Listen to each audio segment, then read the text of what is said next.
Bienvenidos a la Noche Infinita. Antes de comenzar, cuéntanos en los comentarios desde dónde nos escuchas y qué temáticas te gustaría que exploremos en el futuro. Leemos cada mensaje con atención y siempre tomamos en cuenta sus sugerencias para los próximos relatos. Sin nada más que decir, comencemos. Mi nombre no importa. Solo diré que trabajaba en algo que nadie presume en reuniones ni menciona en su currículum. No era limpieza, ni reciclaje, ni recolección de basura común. Lo nuestro era más especializado. Durante años, mi compa Julián y yo fuimos parte de una cuadrilla que hacíamos encargos para gente que pagaba en efectivo, por adelantado y sin muchas preguntas. Nos llamaban los recolectores, pero no de basura. Íbamos a casas, oficinas, terrenos o naves industriales abandonadas y nos encargábamos de limpiar muebles, restos, documentos, lo que fuera. Nunca supimos bien de dónde salían los trabajos, pero sí sabíamos quién nos los asignaba. Don Remigio. Era un viejo canoso, con traje siempre limpio, que hablaba bajito, pero te metía miedo con solo mirarte. Tenía su oficina detrás de una estética abandonada en Azcapotzalco. Nunca lo vimos sonreír. La única vez que lo hizo fue cuando le dijimos que un trabajo había sido más difícil de lo esperado, y se rió como si hubiera escuchado un chiste personalísimo. Nos pagaba bien, en efectivo, en sobres Manila, y siempre nos decía lo mismo al asignar un encargo. Sin preguntas, solo recojan lo que se les indique, nada más. La llamada. Una tarde, pasadas las 6, me marcó directo, algo que no era común. Usualmente era su asistente la que nos mandaba la ubicación por mensaje. ¿Estás ocupado esta noche?, me dijo sin saludar. No, patrón, contesté. Este encargo es diferente. Tú y Julián solos. Es una propiedad en Tecámac. Se les va a abrir la puerta a las 11 en punto. Estén puntuales. Van a encontrar lo que tienen que sacar en la cochera. No entren a la casa, ¿me entendiste? Sí, patrón. No me fallen. Y colgó. El tono fue lo que me puso nervioso. Don Remigio tenía muchas maneras de decirte que te podía desaparecer y que nadie lo notaría. Esa noche cargamos la camioneta con guantes, bolsas industriales, luces, herramientas básicas y un termo de café. Tecámac estaba lejos, pero con el tráfico muerto a esas horas, hicimos menos de una hora desde Iztacalco. La casa estaba en una privada medio descuidada, de esas que tienen casetas de vigilancia donde ya nadie se asoma. La calle estaba en silencio y la casa, una de esas construcciones setenteras de 2 pisos con fachada de tabique aparente, tenía la reja abierta como nos dijeron. Nos estacionamos justo enfrente. No había luces, ni dentro ni en las casas cercanas. Pero lo raro vino cuando, justo al marcar el reloj, las 11 en el tablero del coche, la cochera se encendió sola. Un sensor tal vez, pero con demasiada precisión. Nos miramos sin decir nada. Julián me dijo en voz baja: «Esto está raro, güey». Asentí. Entramos. La cochera tenía un auto viejo, un Malibú azul marino con placas de hace más de 10 años, cubierto con una lona sucia. Junto al coche, 3 bolsas negras, grandes, llenas hasta el tope, cerradas con cinta industrial. Había también una maleta verde con cierre de combinación y un par de cajas de cartón.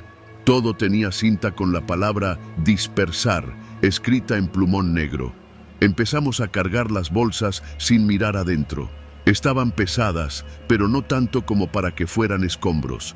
Más bien parecían ropa o algo blando. Cuando subimos la segunda bolsa a la camioneta, Julián hizo una mueca. «Huele feo, ¿no?» Y sí, había un olor metálico, como de fierro oxidado mezclado con algo más agrio. Me acerqué a la maleta. Dudé. ¿La abrimos? Julián me miró. Dijo que sin preguntas, ¿no? Asentí, pero algo no me dejaba tranquilo. La nota. En la parte inferior de una de las cajas había una carpeta. Pensé dejarla ahí, pero el impulso me ganó. La abrí. Fotos, docenas, de personas, algunas con ojos vendados, otras tomadas desde lejos, en parques, en estaciones del metro, incluso en escuelas. Al fondo, en una hoja amarillenta, había una lista escrita a mano. Entregar antes del 27, no guardar, no ver contenido, ni una palabra. Me sentí helado. Cerré la carpeta y la volví a meter. Julián me preguntó si todo bien. Sí, nada importante, pero ya no lo era. El camino. Salimos de la casa a las 11:35. Nadie apareció. Nadie nos observó. Nadie nos detuvo. Cuando cerramos la reja, la luz de la cochera se apagó sola, como si nunca hubiéramos estado ahí. Tomamos la carretera libre rumbo a Chalco. Allí estaba el punto de entrega, un lote con una construcción en obra negra, según el mensaje de Remigio. Mientras manejaba, sentía las manos sudadas. Julián iba en silencio, con la vista fija en la carretera. De repente dijo: ¿te diste cuenta de que las bolsas están tibias? ¿Cómo que tibias? No sé, güey. Como si adentro hubiera algo que sigue, caliente. No es normal. Y tenía razón. El olor era más fuerte ahora, como si las bolsas empezaran a sudar desde dentro. La entrega. Cuando llegamos al lote, ya había una camioneta esperándonos, sin placas. 2 tipos vestidos con overoles oscuros. No dijeron nada, solo nos hicieron señas con la cabeza. Bajamos todo. Ellos lo cargaron, sin revisar nada. Cuando terminaron, uno de ellos se acercó y nos dio un sobre Manila. Era más grueso de lo normal. Se subieron de nuevo y se fueron sin despedirse. Nos quedamos en silencio. Julián abrió el sobre. Había dinero, muchos billetes de 500, pero también una nota. Bien hecho. El cliente privado quedó satisfecho. Si preguntan, estaban recolectando residuos médicos. Recuerden, entre menos sepan, más tiempo viven. El después. Desde esa noche, algo cambió. Julián renunció 2 semanas después. Nunca me dijo por qué, solo dejó de contestarme. Lo último que me escribió fue: no sigas, carnal, esto no es basura, es algo más. Yo seguí un tiempo, pero ya no dormía igual. Empecé a tener pesadillas. Escuchaba golpes suaves por las noches, como los que hacían las bolsas en la camioneta cuando tomábamos una curva. Empecé a ver los rostros de las fotos en la calle, en el metro, en la televisión. Una madrugada, encontré un sobre Manila en la puerta de mi casa, sin remitente. Solo decía: cliente privado, trabajo especial, único. No lo abrí. Lo quemé ahí mismo, en la banqueta, sin pensar. Desde entonces, me mudé 2 veces.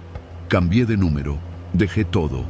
Pero aún hoy, cuando pasa un coche sin placas frente a mi casa y se detiene por un segundo, pienso que tal vez ese cliente privado todavía me tiene en su lista y que algún día me va a tocar ser parte de la recolección.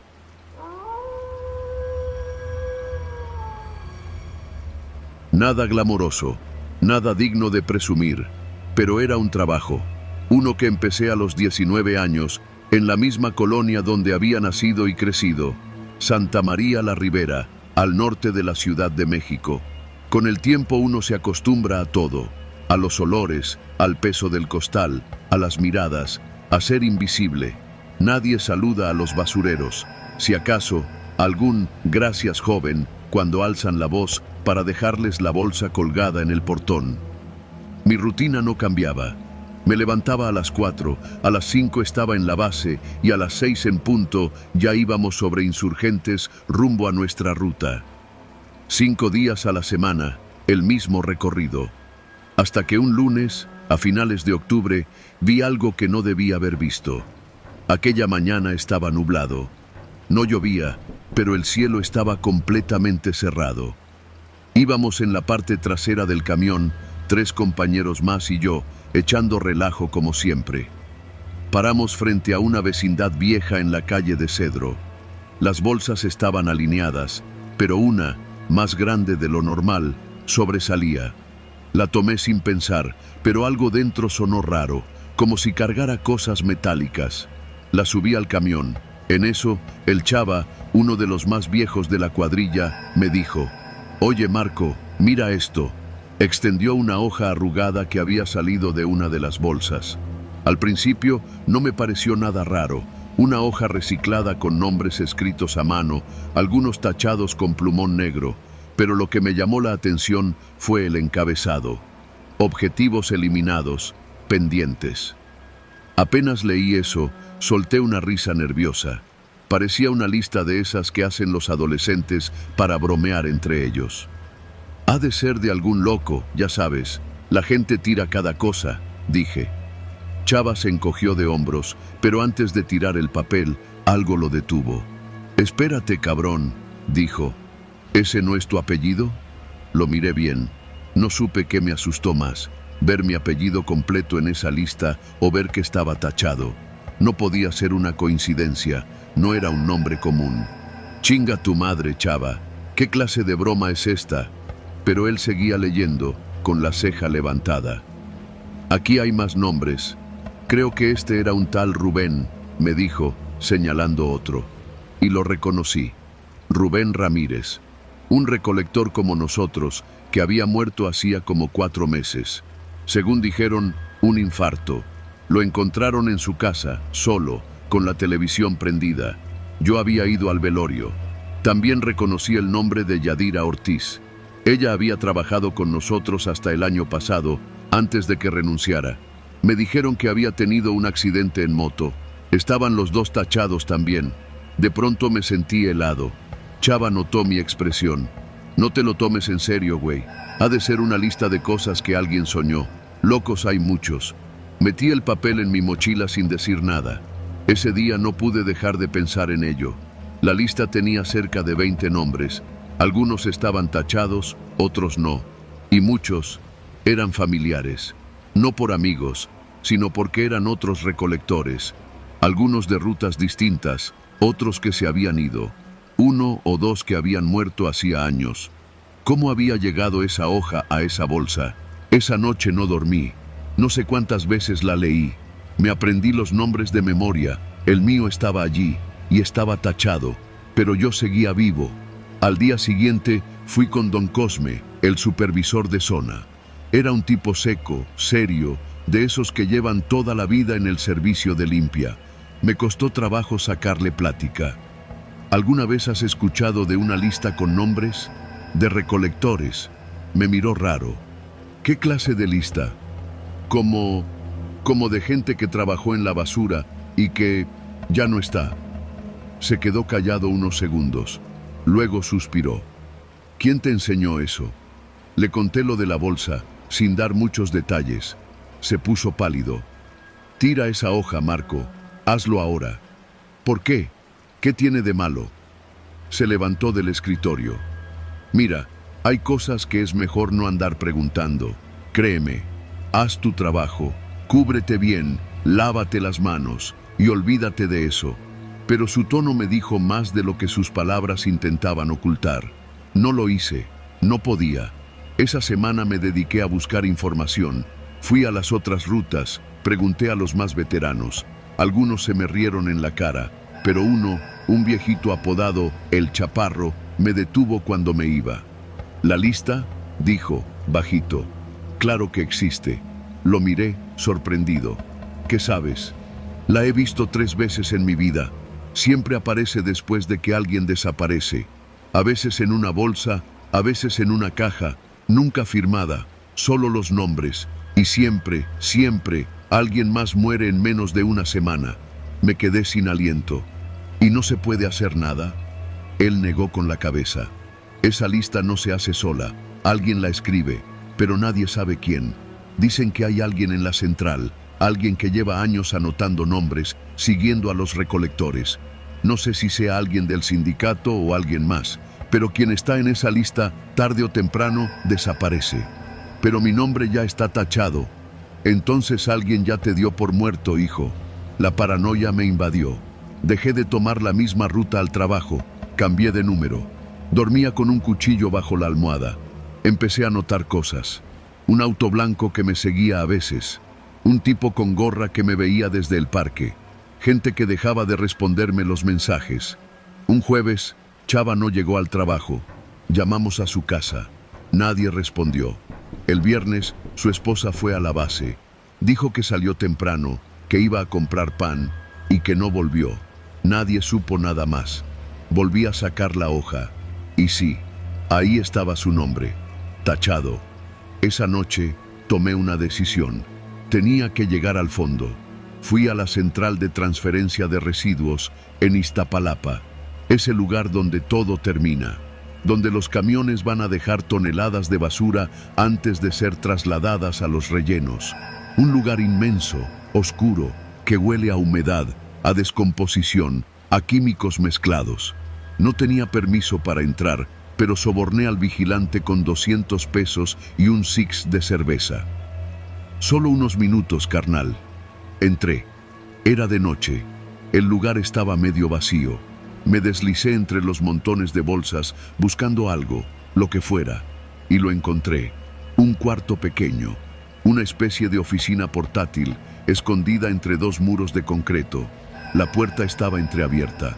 Adentro, una lámpara colgaba del techo, una mesa vieja, y decenas de hojas iguales a la mía, apiladas en carpetas, todas con el mismo encabezado: objetivos eliminados, pendientes, nombres, fechas, tareas, algunos con observaciones. No asistió, indagó demasiado, posible filtración. Y lo peor, una hoja reciente con mi nombre escrito al final, esta vez sin tachar, pero con una nota al lado: pendiente, observación directa. Entonces lo entendí. No me habían dado por muerto, me estaban observando. Salí corriendo. No sé cómo llegué a mi casa esa noche. No dormí. Empaqué lo poco que tenía, tomé el primer camión al amanecer y me fui a vivir con un primo en Toluca. Cambié de número, de apellido incluso, gracias a una palanca del registro civil. Nadie volvió a saber de mí. No regresé jamás. Han pasado 5 años desde aquello. Hoy trabajo en un taller mecánico, pero todavía tengo la hoja, la original. La guardo en una caja, en lo más profundo del closet. Y de vez en cuando la paranoia vuelve, cuando un auto se estaciona por más de 5 minutos afuera de mi casa, la saco y reviso la lista. Los nombres siguen ahí, y cada vez hay más tachados, pero el mío ya no está.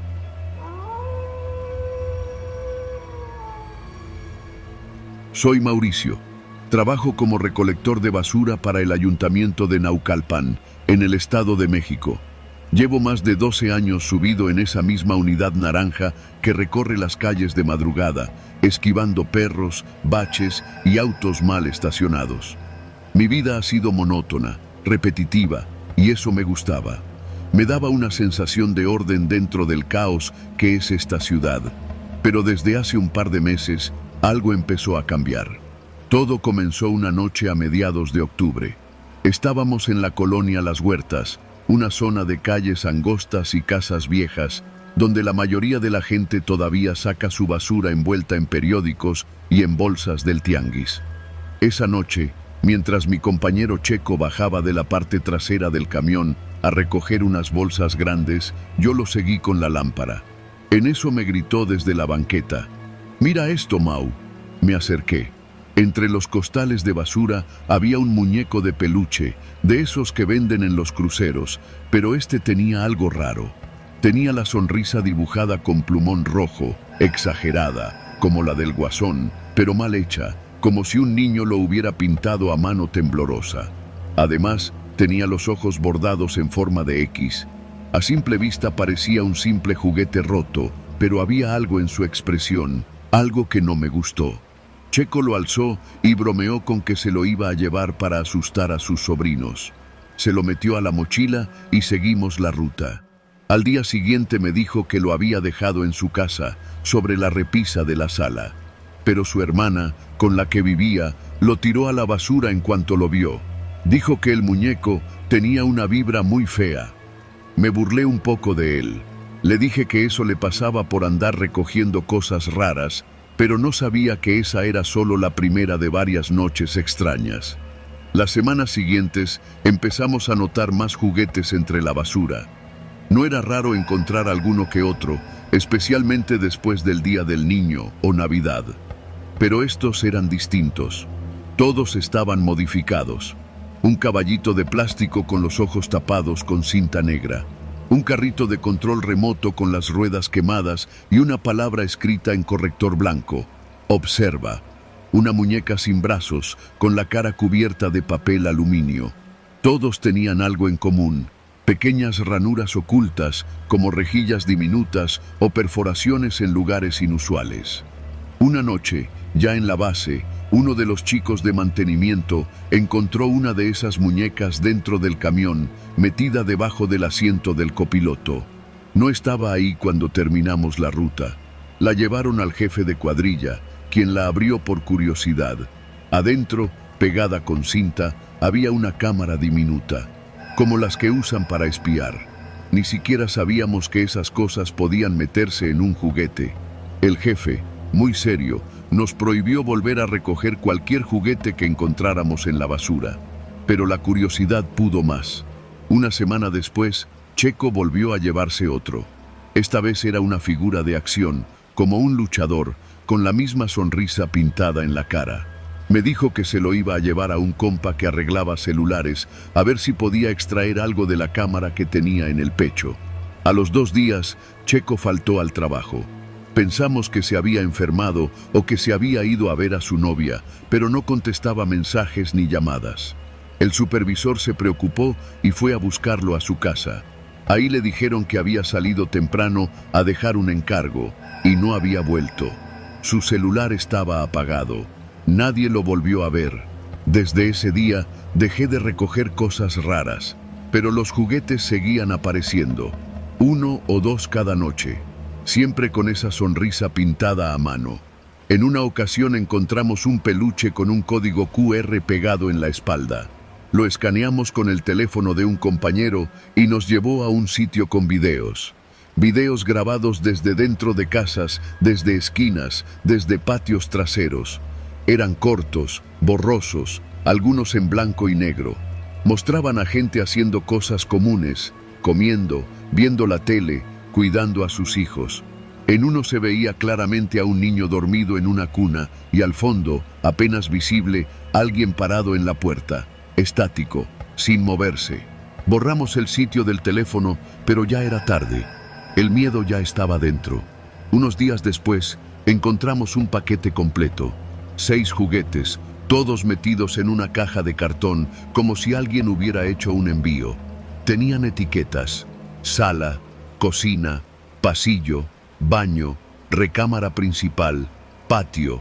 Nos dio un escalofrío. No solo era una colección, era un sistema de vigilancia. Esa noche me llevé uno de los juguetes. Lo admito, quería saber qué demonios estaba pasando.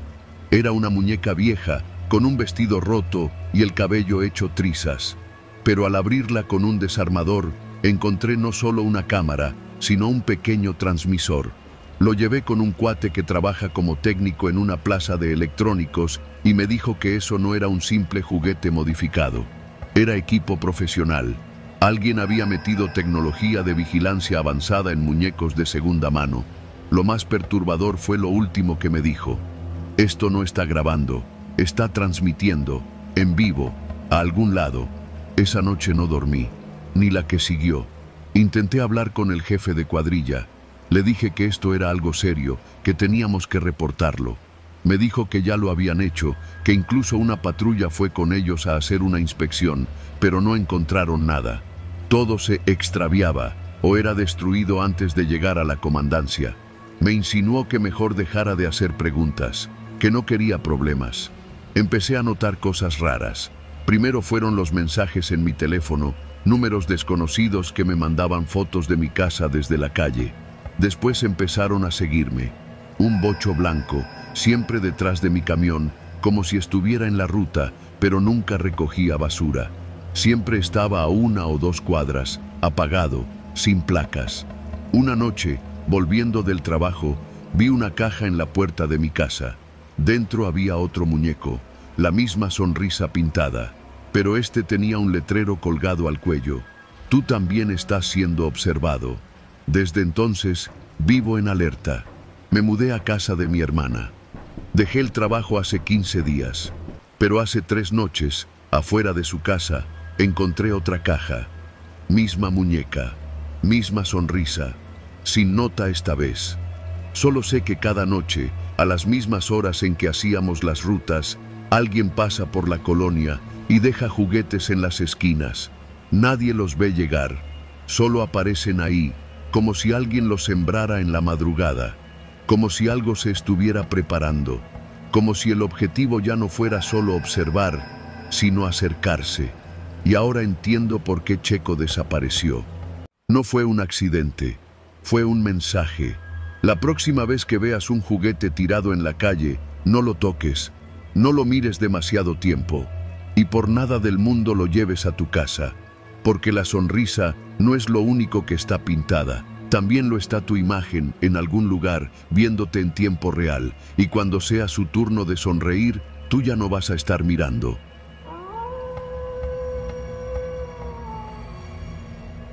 Yo solo iba a cubrir una ruta más.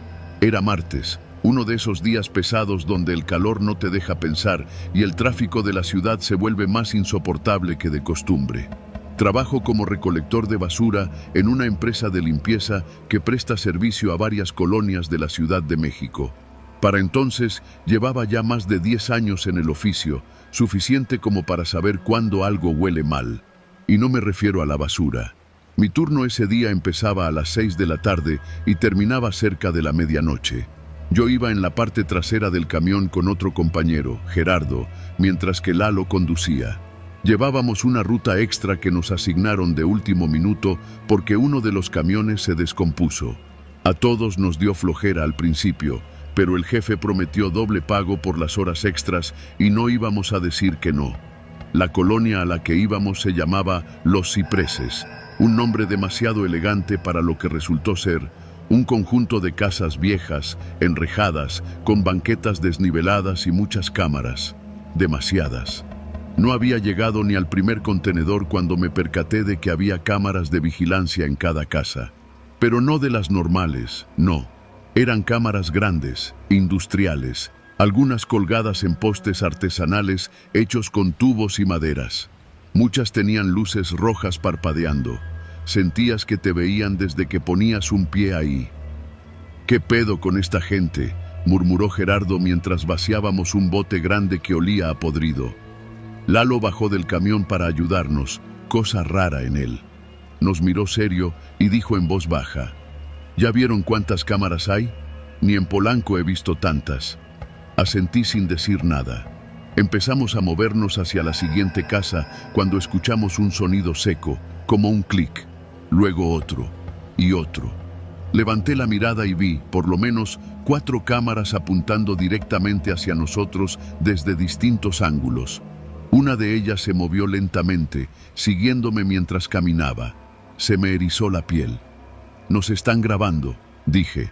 «Pues claro», respondió Lalo, tratando de sonar tranquilo. «Es para que no les robemos sus bolsas». Gerardo se rió, pero fue una risa seca. Todos sabíamos que algo no cuadraba. Al llegar a la tercera casa, ya era de noche. La calle estaba completamente silenciosa, y eso que todavía no eran ni las 9. Ningún carro pasó, no se escuchaban perros ni música, nada. El único sonido era el del camión, las ruedas del contenedor y nosotros respirando. En la cuarta casa, una señora salió con una linterna en la mano y nos observó desde la entrada, sin decir palabra. Llevaba una bata larga, de esas que parecen más una cortina, y estaba descalza. Cuando Gerardo vació su bote, la señora levantó la linterna y le apuntó directo al rostro. «¿Por qué tardaron tanto?», preguntó con una voz áspera, seca. «¿Perdón?», respondió Gerardo sorprendido. «La basura debe recogerse antes de las 8», dijo. «Así es el reglamento de la calle. Venimos cubriendo otra ruta, señora. Una disculpa». Ella no respondió. Solo se giró y volvió a su casa, cerrando la reja con un portazo. Una cámara, justo sobre la entrada de su casa, siguió sus movimientos con precisión. Seguimos con nuestra ruta. Ya íbamos por la mitad cuando lo notamos. Las casas no tenían salidas traseras. Cada calle estaba cerrada al fondo con muros altos, de concreto, como si la colonia hubiera sido construida para no ser cruzada. Los Cipreses no era una colonia, Era un laberinto. Lalo intentó salir por una calle lateral. Dobló a la derecha y lo que encontramos fue un portón negro gigantesco, cerrado con candados y cadenas. Lo mismo en la otra esquina. El Waze decía que ahí estaba la salida, pero todo estaba bloqueado. «Chingada madre», dijo Lalo. «Esto no está bien». «¿Y si preguntamos?», propuso Gerardo. Apenas lo dijo, una voz retumbó desde una bocina que colgaba en un poste. Sonó metálica, masculina y distorsionada. «Favor de permanecer en su ruta asignada. Está prohibido circular fuera del recorrido. Nos congelamos». La voz no venía de ninguna casa, venía del cielo, o al menos eso sentía. Miré hacia arriba y vi un altavoz oxidado, con una luz roja encendida. Lalo lo miró también. Nadie se movió. «¿Y eso qué chingados fue?», preguntó Gerardo, ya sin la menor intención de bromear. «Nos están vigilando», murmuré. «No es solo por seguridad, esto es otra cosa». Seguimos trabajando en silencio. De pronto, empezaron a salir vecinos. No de manera normal, no como alguien que saca su bote. Salían todos al mismo tiempo, en sincronía, como si alguien les hubiera dicho qué hacer. Uno a uno se paraban en las banquetas, con teléfonos, cámaras, celulares y hasta tabletas. Todos apuntándonos, tomaban fotos, grababan. Algunos murmuraban entre ellos. Una niña de no más de 6 años me apuntó con un celular enorme y susurró: «Ese es el que no respetó el reglamento». No aguantamos más. Lalo subió al camión, metió reversa y empezó a maniobrar para salir. Pero cada calle a la que intentábamos entrar estaba cerrada con portones, cadenas, tubos de acero soldados. Lo peor fue que, en menos de 10 minutos, todas las salidas que antes estaban abiertas ya no lo estaban. Era como si nos hubieran dejado entrar solo para encerrarnos. «¡Nos están cazando!», gritó Gerardo, golpeando la puerta del camión. Yo estaba temblando. Trataba de mantenerme lúcido, pero no era fácil. Miraba a todos lados y cada ventana tenía un rostro detrás. Todos grababan, todos miraban, ninguno ayudaba. Intentamos llamar por teléfono. No había señal. Lalo prendió la radio del camión para contactar a base. Nada. Silencio total. Solo el chillido del altavoz una vez más. «Han violado el reglamento de tránsito interno. El camión número 15 será retenido para revisión». La voz no gritaba. La calma con la que hablaba era lo más aterrador. «¿Qué revisión ni qué madres?», gritó Lalo mientras arrancaba con furia y el camión se estrelló contra un portón cerrado con tubos. Saltamos del golpe. La parte frontal quedó abollada. El camión ya no avanzaba. Al fondo de la calle, las luces de las casas comenzaron a encenderse en fila, una por una, como si respondieran a un ritmo oculto. Entonces, los vecinos comenzaron a acercarse. No corrían, caminaban, llevaban celulares, lámparas. Incluso uno traía un dron que volaba sobre nosotros. Nos estaban grabando desde el cielo, desde el suelo, desde todos lados. «No les vamos a hacer nada, solo queremos salir», grité. Pero ellos no respondían, solo grababan, como si fueran parte de un experimento.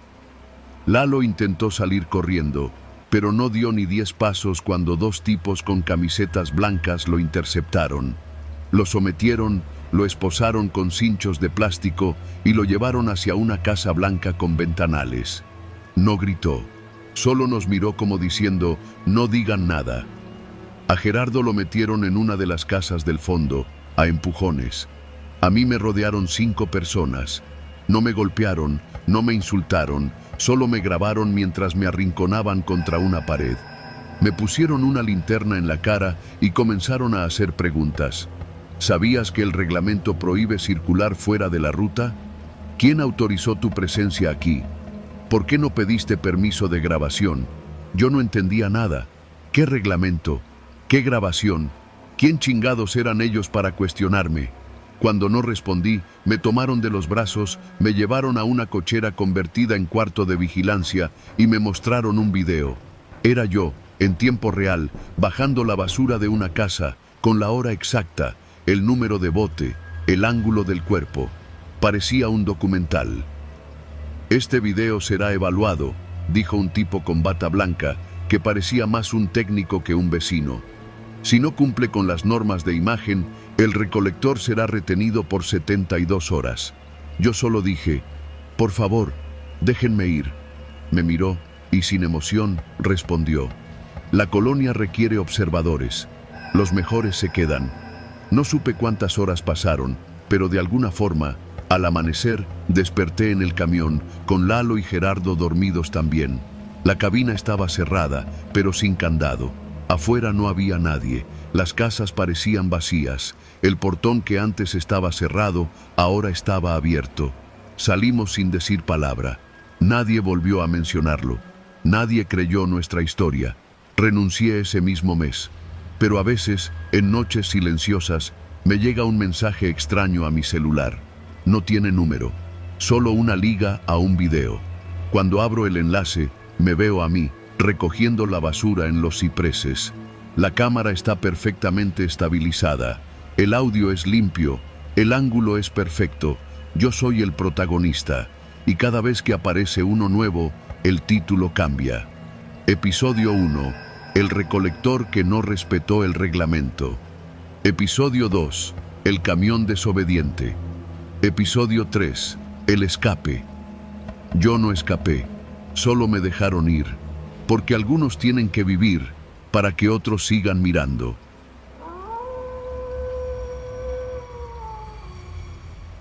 Yo no era recolector por vocación. Llegué al basurero porque no tenía más opción. Me llamo Víctor y crecí en la colonia Buenavista, en Iztapalapa. Como muchos, fui tirando mi juventud entre chambitas, desmadres y un intento fallido de meterme a la prepa abierta. A los 32 años, con una hija que mantener y sin un peso en la bolsa, acepté un trabajo que la neta nadie quiere. Ayudante de incinerador en el tiradero de Santa Cruz Mellehualco. No era un basurero cualquiera. Ahí no solo se acumulaban bolsas de residuos. Era un centro de quema, uno de esos sitios donde todavía queman a cielo abierto todo lo que no se puede reciclar. Llantas, plásticos, muebles viejos, cadáveres de perros, a veces hasta colchones orinados. Todo lo que la ciudad quiere desaparecer termina ahí. Empecé en febrero. Recuerdo bien el primer día porque el aire me raspó la garganta apenas llegué. Olía a plástico derretido, a carne rancia, a humedad podrida. El supervisor, un señor moreno y huesudo al que todos le decían el güero, me presentó al equipo. Toño, el operador de la retroexcavadora, Nacho, otro novato como yo, y el Chilango, un señor ya grande que llevaba trabajando ahí más de 20 años y casi no hablaba. «Tú vas a trabajar con ellos», me dijo el güero. «Apréndele al Chilango. No habla mucho, pero ve y escucha». No me dijo más. No pregunté tampoco. Ahí todo se movía por señas, miradas y gritos secos. A los 3 días ya tenía los pulmones negros de tanto humo. El tiradero se dividía en secciones. Una para los orgánicos, otra para electrodomésticos, otra para materiales peligrosos. Pero había una zona, la más apartada, que todos llamaban la zanja. Era como un socavón al fondo del terreno, donde se acumulaban las cargas más densas. Allí solo iban cuando ya no cabía nada arriba. Me dijeron que no me acercara solo, que esa parte la maneja el Chilango. Al principio no hice caso. Pensé que era un mito más para asustar a los nuevos. Pero con el tiempo, algo me empezó a incomodar. La forma en que el humo se quedaba atrapado en esa área. Las veces que escuchaba como si alguien llorara allá abajo, cuando no había nadie. A veces los perros callejeros se acercaban hasta cierto punto, pero nunca bajaban la zanja. Nunca. Una tarde, como a eso de las 5, el Chilango me pidió que lo acompañara. «Vamos, me toca quemar allá abajo», dijo por primera vez. Tomamos unas palas, una carretilla con costales y descendimos.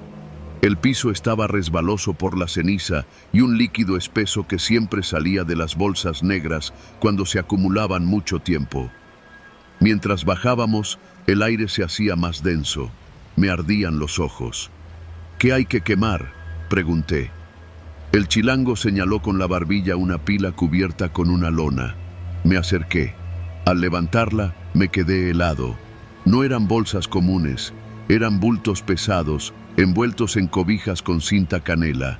Reconocí el olor de inmediato. Era carne, carne humana. ¿Esto es lo que creo?, pregunté, sin atreverme a tocar. El chilango no respondió. Solo me entregó un encendedor largo y señaló el bidón de gasolina. No supe qué hacer. Me quedé ahí, paralizado, mientras él comenzaba a vaciar el bidón sobre los bultos. Lo hizo con una naturalidad que me puso la piel de gallina. Después, encendió la llama y el fuego lo devoró todo. Mientras ardía, escuché lo que jamás pensé oír. No era el crujir de huesos ni el estallido de bolsas plásticas. Era un gemido, como de alguien que aún tenía aire en los pulmones. Quise correr, pero el chilango me detuvo con un brazo firme. «No los pienses, no los mires, no los escuches», dijo en voz baja. Esa noche no dormí. Pensé en renunciar, pero la quincena era buena y necesitaba el dinero. Al día siguiente volví, fingiendo que nada había pasado. Las semanas siguientes se volvieron rutinarias, pero la zanja empezó a llamarme la atención. Siempre había una neblina espesa ahí, incluso en los días soleados. Y el chilango bajaba cada jueves por la tarde, siempre solo, siempre regresando con los ojos enrojecidos y sin decir palabra. Una vez lo seguí sin que se diera cuenta. Me escondí tras uno de los montículos de escombro y observé desde arriba. Lo vi abrir una de esas bolsas y sacar algo. Era una cartera. El viejo revisó los billetes, sacó una credencial y la observó largamente. Luego la lanzó al fuego.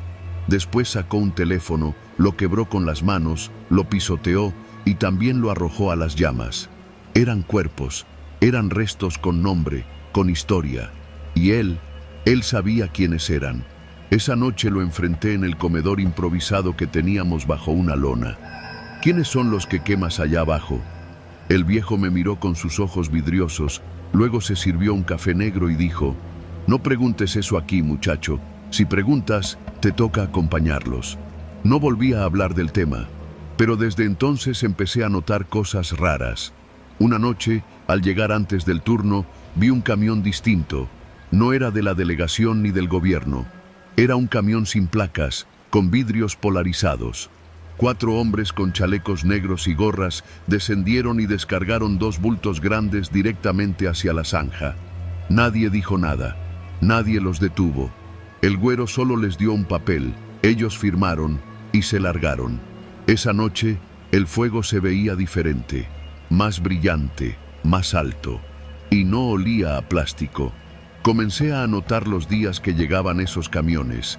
Siempre eran los martes por la noche, siempre el mismo modelo, siempre con la misma carga. Un viernes por la mañana, Nacho no llegó al trabajo. Pensamos que se había rendido, como otros tantos. Pero cuando supe que nadie había sabido de él desde el martes, supe que algo andaba mal. Fui hasta su casa, pero su mamá me dijo que salió a trabajar y nunca volvió. Ni la moto, ni el uniforme, nada. Intenté hablar con el güero, pero me mandó al carajo. «¿Qué crees que somos? ¿La fiscalía?», me soltó con una risita asquerosa. Fui directo con el chilango. Lo confronté. Le dije que yo sabía, que ya me había dado cuenta de todo. «Te metiste donde no debes», me dijo, sin levantar la voz. «Hay cosas que se deben quemar para que no se encuentren, y hay otras que se queman porque son un estorbo». Le exigí respuestas. Le dije que sabía lo de los camiones, que había visto los cuerpos, que Nacho habló, me interrumpió. Habló donde no debía, y cuando uno habla, deja de ser útil. Aquí todos servimos para algo, hasta el final. Sentí una mezcla de rabia y terror. Sabía que ya era tarde para echarme atrás. Esa noche no dormí en mi casa. Me quedé en casa de un primo, lejos de la zona. Dejé el teléfono apagado. Me escondí como rata. Al día siguiente fui al Ministerio Público. Denuncié lo que sabía. Me tomaron declaración, pero sentí que nadie me creía. Una semana después, el basurero ardió durante más de 12 horas seguidas. Dijeron que fue un incendio provocado por acumulación de gases. Murieron 3 trabajadores, entre ellos el chilango. Nunca encontraron su cuerpo. Desde entonces no puedo pasar cerca de una fogata sin sentir que alguien me observa desde las llamas. Ya no duermo bien, ya no soy el mismo, pero al menos sigo vivo, y eso, en ese lugar, ya es decir mucho.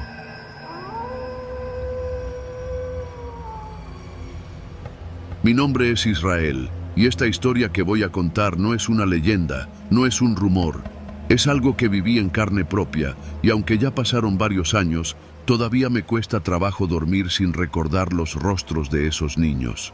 Trabajo como chofer de un camión recolector de basura en la Ciudad de México, más específicamente en la zona de Iztapalapa, donde la ciudad parece extenderse como una herida abierta, con calles que apenas sobreviven entre baches y casas que se sostienen más por fe que por concreto. En el tiradero de Santa Catarina, uno de los puntos más grandes de recolección al aire libre de todo el oriente, he visto de todo. Perros comiéndose restos humanos, ratas del tamaño de gatos, personas escarbando entre la podredumbre con la esperanza de encontrar algo que valga unos pesos. Pero nada, absolutamente nada, me había preparado para lo que sucedió el año en que comenzaron a desaparecer los niños pepenadores. La mayoría de ellos eran hijos de los propios trabajadores, o chamacos de la calle que se organizaban en pequeños grupos para rebuscar entre la basura antes de que llegaran los camiones grandes. Les decían los hijos del tiradero. No tenían papeles, escuela ni futuro, pero sí una astucia que los hacía invisibles cuando querían. Muchos eran huérfanos, otros eran mandados por sus padres a ganarse la vida desde que aprendían a caminar. Yo los veía a diario, con la cara tiznada, los dedos ennegrecidos y una mirada que no era de niño. Todo empezó con la desaparición de Miguelito. Tenía como 8 años y siempre se subía a mi camión cuando pasábamos por la colonia Vicente Guerrero. No pedía permiso, se trepaba, se sentaba en la parte de atrás y me saludaba con un «¿Qué tranza, Isra?». Me hacía reír. Decía que quería aprender a manejar el camión. Un día ya no estuvo en su esquina. «¿Y Miguel?», pregunté a sus compas. «No vino», dijo uno, sin darle importancia. Pensé que estaba enfermo, que se habría peleado con su jefa o que simplemente no le tocaba ese día. Pero pasaron 3, luego 5 y después una semana sin rastro del niño. Empezaron a correr rumores entre los demás choferes, que también faltaba el Dani, otro chamaco que vivía en un cuarto improvisado a unos metros del tiradero. Luego fue Monse, una chavita callada que siempre cargaba una bolsa con muñecos rotos. Los adultos no decían nada. Cuando preguntabas, cambiaban de tema o bajaban la voz.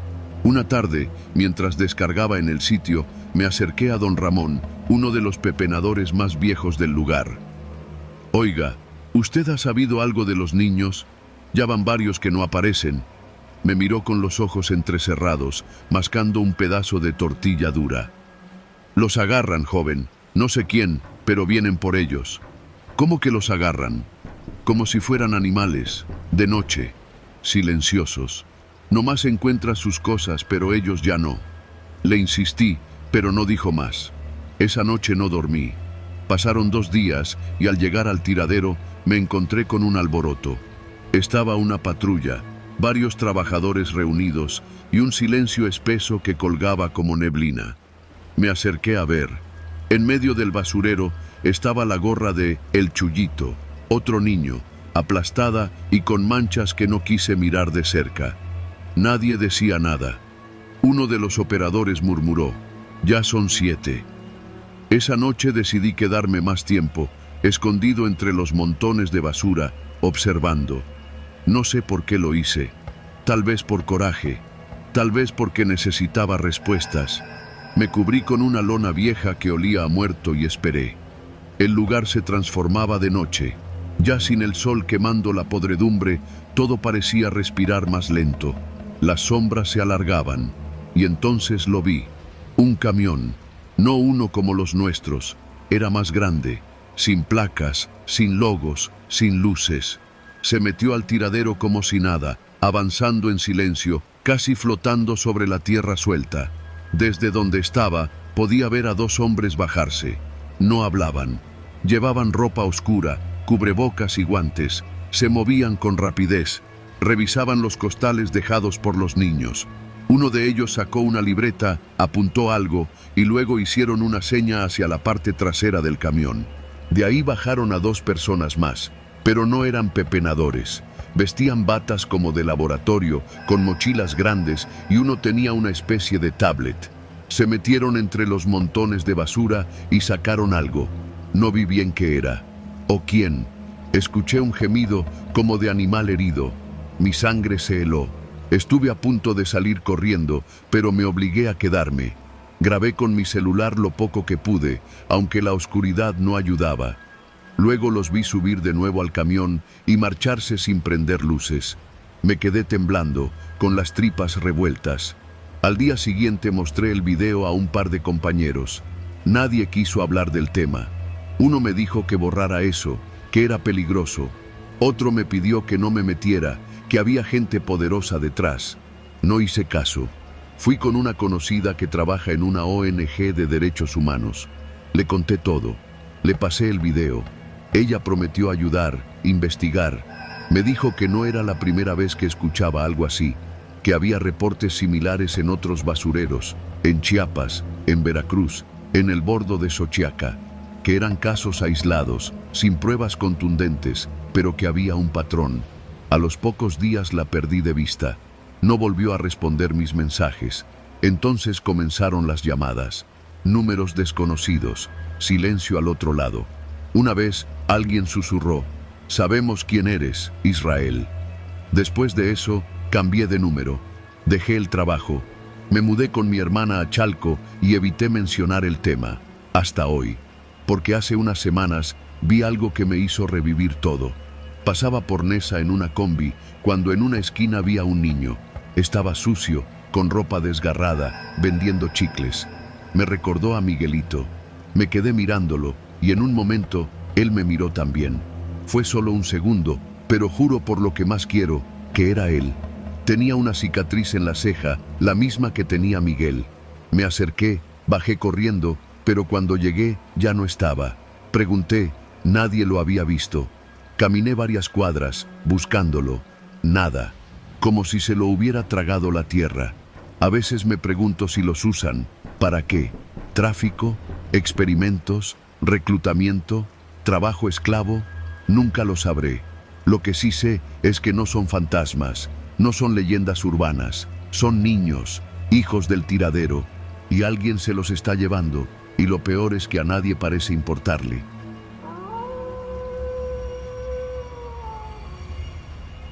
Mi nombre es Andrés, y esta historia comienza hace poco más de 2 años, cuando firmé uno de los peores contratos de mi vida. Antes de eso, trabajaba en lo que cayera, ayudante de albañil, cargador en la Merced, y hasta vendiendo películas pirata en Tepito, pero nada estable. Un día, en la estación del Metro Doctores, vi un cartel pegado en un poste. Se solicitan recolectores, sueldo fijo, horarios nocturnos, interesados presentarse con credencial. Lo que me llamó la atención no fue el sueldo, aunque era decente, sino una frase pequeña al final: contratación inmediata, no preguntar por los detalles del contrato. Me pareció raro, pero la necesidad pesa más que la curiosidad. Me presenté al día siguiente en una bodega cerca del centro histórico. Me atendió un tipo alto, seco, con acento del norte, que ni siquiera me miró a los ojos. Me entregó una hoja impresa con puras letras chiquitas. Ahí estaba el contrato. No había mucho que leer, solo los datos generales, horarios, uniforme, y al final, una cláusula subrayada. El trabajador se compromete a no divulgar ningún detalle sobre las rutas, horarios, objetos encontrados, ni actividades realizadas durante su jornada. El incumplimiento de esta cláusula será motivo de despido inmediato y posibles acciones legales. Lo firmé sin pensarlo demasiado. El hambre no espera explicaciones. Mi primera noche empezó en una colonia olvidada del norte de la ciudad, cerca de San Juan de Aragón. La base operativa estaba en una vieja nave industrial con un par de camiones recolectores aparcados. Éramos solo 4. Yo, un tipo callado llamado Efraín, un chofer de apodo El Tiburón y otro novato como yo, Ricardo. Desde la primera noche noté que había cosas extrañas. No usábamos los mismos camiones de basura del gobierno, sino unos sin logotipos, sin placas. Eran silenciosos, casi nuevos. No hacíamos las rutas normales. Nos llevaban por callejones, zonas industriales y a veces por conjuntos cerrados de los que nunca había oído hablar. Recogíamos bolsas negras que ya estaban perfectamente acomodadas en esquinas específicas, siempre envueltas con cinta roja. Nadie nos saludaba. No veíamos a nadie. Solo llegábamos, recogíamos y el chofer nos pedía no hablar. Literal, ni entre nosotros. Al principio creí que era por seguridad. Tal vez eran desechos de empresas privadas o algo por el estilo. Pero con el paso de las noches, empezaron a aparecer cosas más difíciles de ignorar. Una noche, en una calle polvosa cerca de Tláhuac, Efraín y yo levantamos una bolsa especialmente pesada. Al cargarla, noté que algo dentro se movía, como si estuviera líquido. Pensé que era carne podrida, quizá de un restaurante o carnicería clandestina. Pero cuando la arrojamos al compactador, se rompió. Lo que salió no eran huesos de res, eran más largos, más delgados, como costillas humanas. Nos quedamos congelados. Efraín me vio sin decir una palabra y solo negó con la cabeza. No me atreví a preguntar nada. El tiburón nos gritó desde la cabina: «Muévanse, que tenemos tiempo contado». Esa noche no dormí. Al día siguiente intenté no ir, pero un mensaje anónimo llegó a mi celular. «La cláusula está activa, no olvides que firmaste». Nunca les di mi número. Una madrugada de viernes nos metimos por un camino de terracería en el Ajusco. Era una ruta nueva. No había casas, solo árboles, oscuridad y un aire helado. Al final del camino había un portón metálico con una sola letra: P. El portón se abrió solo. Dentro había varios bultos ya acomodados. No eran bolsas, eran costales blancos, amarrados con alambre oxidado. El olor era insoportable, mezcla de orina, químico y algo más, agrio. Ricardo, que aún no se acostumbraba a lo que veíamos, murmuró: «¿Esto es legal? ¿Qué carajo estamos haciendo?». Efraín se volteó hacia él y dijo, con voz firme pero baja: «Si haces preguntas, mañana vas a estar dentro de uno de esos costales». Ricardo no volvió a hablar. Esa noche vi algo más. Mientras compactábamos los costales, noté que uno tenía escrita una palabra con plumón rojo: testigo. Ricardo no volvió a trabajar, no renunció, simplemente no se presentó más. Le marqué, pero su teléfono ya no existía. Le pregunté al tiburón y solo dijo: «El que no entiende rápido, aprende por la mala». Desde entonces, Efraín y yo éramos los únicos recolectores de ese turno. Cada vez la ruta cambiaba más. Una semana íbamos al Valle de Chalco, otra nos internábamos en zonas industriales de Naucalpan. Los bultos cambiaban de forma. A veces eran bolsas enormes selladas al vacío, otras cajas con códigos que no podía leer. En una ocasión, una caja se abrió al golpearla en el camión. Adentro había teléfonos celulares, todos encendidos, mostrando grabaciones que no quise ver por más de un par de segundos. Efraín solo dijo: «Ni los toques, ellos saben». Un día, al llegar a la nave industrial de regreso, vimos que estaban desmontando todo. Un tipo con traje y lentes oscuros nos esperaba con sobres amarillos. «Cambio de operación, contrato finalizado. No pueden volver a contactar a nadie de aquí. No pueden hablar de nada de lo que vieron. El depósito de su liquidación ya fue procesado. Gracias por su discreción». Cuando revisé el sobre, había efectivo. Mucho más de lo que debimos haber ganado en 6 meses. Pero también venía una hoja blanca con una sola línea: «Lo que viste no te pertenece. Lo que sabes no existe». Pasaron los meses. Intenté rehacer mi vida. Puse un pequeño puesto de tortas afuera del metro Valle Gómez. Me iba bien. pero no podía dejar de pensar en todo aquello. Una noche, mientras tiraba la basura del local en un contenedor cercano, vi una bolsa con cinta roja, exactamente igual a las de aquel trabajo. Me quedé inmóvil por varios segundos. Nadie más parecía notarla. La dejé ahí y me fui. Al día siguiente, el contenedor ya no estaba, ni la bolsa, solo un rastro de cal en el suelo. Pensé que al dejar ese trabajo todo terminaría, pero no. A veces veo camiones pasar por calles donde no debería haber recolección nocturna, vehículos sin logotipos, con luces apagadas, recolectores con uniforme gris sin nombre ni rostro visible. Yo ya no recojo basura, pero sé que hay otro contrato, nuevos firmantes, nuevos silencios. Esta historia no puedo contarla en voz alta. La escribo en papel, por si algún día desaparezco. Tal vez alguien entienda que hay cosas que se ocultan entre lo cotidiano, que la ciudad también tiene sus cloacas morales, sus rutas secretas, que hay basura que nunca llega al basurero y hay recolectores que no saben que están limpiando la memoria de otros.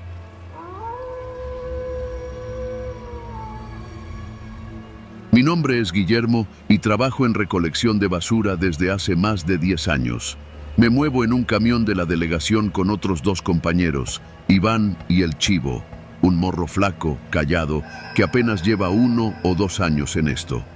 Recolectamos por las colonias de la zona poniente de la Ciudad de México y aunque el sueldo no es una maravilla, lo que realmente nos mantiene aquí son las propinas, sobre todo las especiales.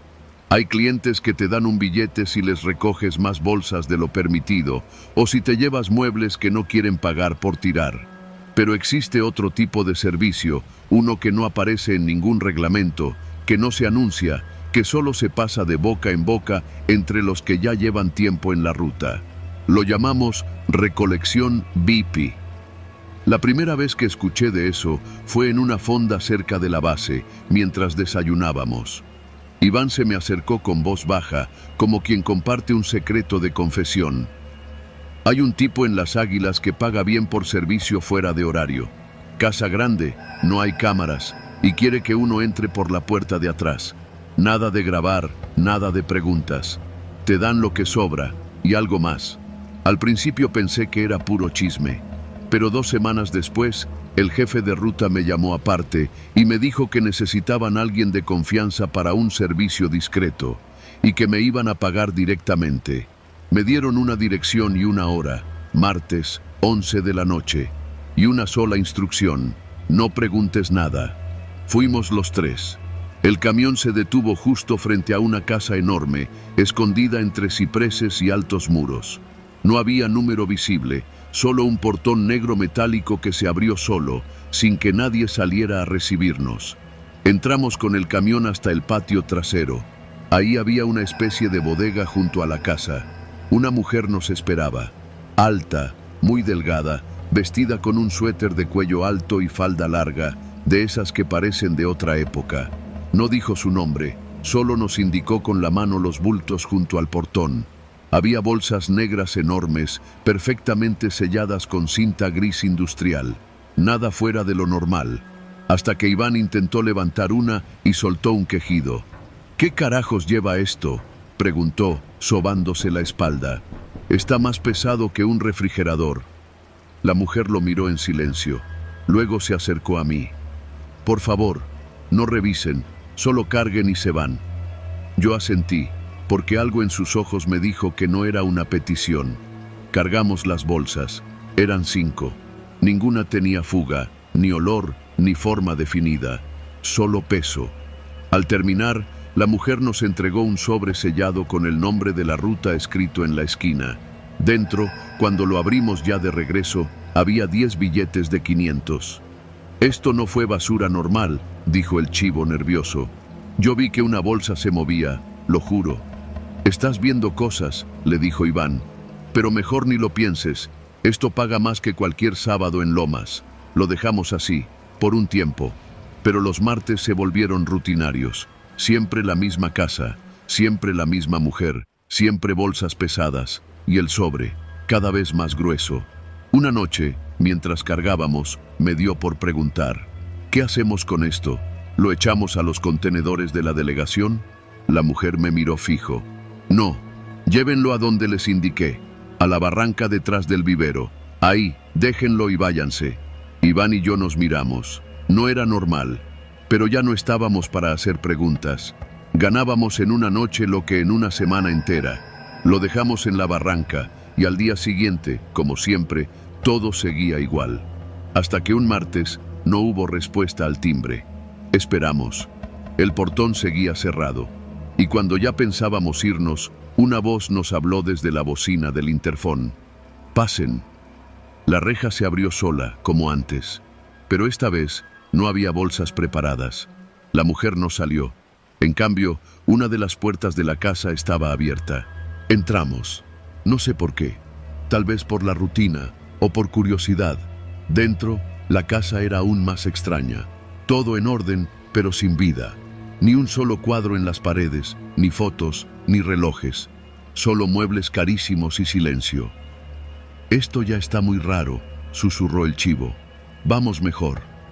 Entonces la vimos. Estaba parada al final del pasillo, inmóvil, como una estatua. Vestía igual, pero esta vez su cara estaba distinta. Tenía una mancha oscura bajo el ojo. Parecía un golpe, pero no estaba reciente. Nos miró y dijo: «La basura está en el sótano». Yo dudé, pero Iván ya iba avanzando. La seguimos. Bajamos unas escaleras angostas que daban a un cuarto sin ventanas. Allí, 3 bolsas esperaban en el piso. A su lado, un bulto cubierto con una manta. Al levantarla, descubrimos un traje de policía, una placa y un celular roto. «¿Qué es esto?», preguntó Iván, dando un paso atrás. «Solo recojan», dijo la mujer sin mover un músculo. Yo no podía dejar de ver el celular. La pantalla mostraba una llamada fallida. Marcado a las 11:03. Emergencias. «Esto no es basura», murmuré. El chivo dio media vuelta y subió corriendo. Lo escuchamos gritar arriba. Luego, silencio. Corrí tras él. Lo encontré en el patio, blanco como papel. Señalaba hacia la bodega. La puerta estaba entreabierta y dentro había más bolsas. Muchas más. Decenas. Apiladas. La mujer apareció detrás de nosotros, serena. «Por favor, es muy importante que recojan todo esta noche. Es la última. No sé qué nos retuvo ahí. Tal vez el miedo, tal vez el dinero, tal vez ya sabíamos demasiado. Cargamos todo. Esa noche no llevamos las bolsas a la barranca. No. Las dejamos en un terreno baldío cerca del periférico. Nadie dijo nada. Nadie nos detuvo. Pero al día siguiente, la casa ya no estaba. En su lugar había un terreno cercado, con aviso de demolición. Preguntamos a los vecinos. Nadie supo decirnos nada. «Aquí no vive nadie desde hace años», nos dijeron. La casa estaba abandonada desde que se murió el político ese. ¿Cómo se llamaba? El que encontraron colgado en el baño, hace 3 años. Una cosa bien fea. Volvimos al camión en silencio. Nadie tocó el sobre esa vez. Solo el chivo lo aventó al asiento del copiloto y dijo: «No vuelvo a subir a esa colonia». Yo tampoco, pero a veces, cuando manejo de noche y veo una casa solitaria, me acuerdo de la puerta entreabierta, de las bolsas pesadas, del celular con la llamada fallida y de la voz de la mujer. Es la última, nunca lo es.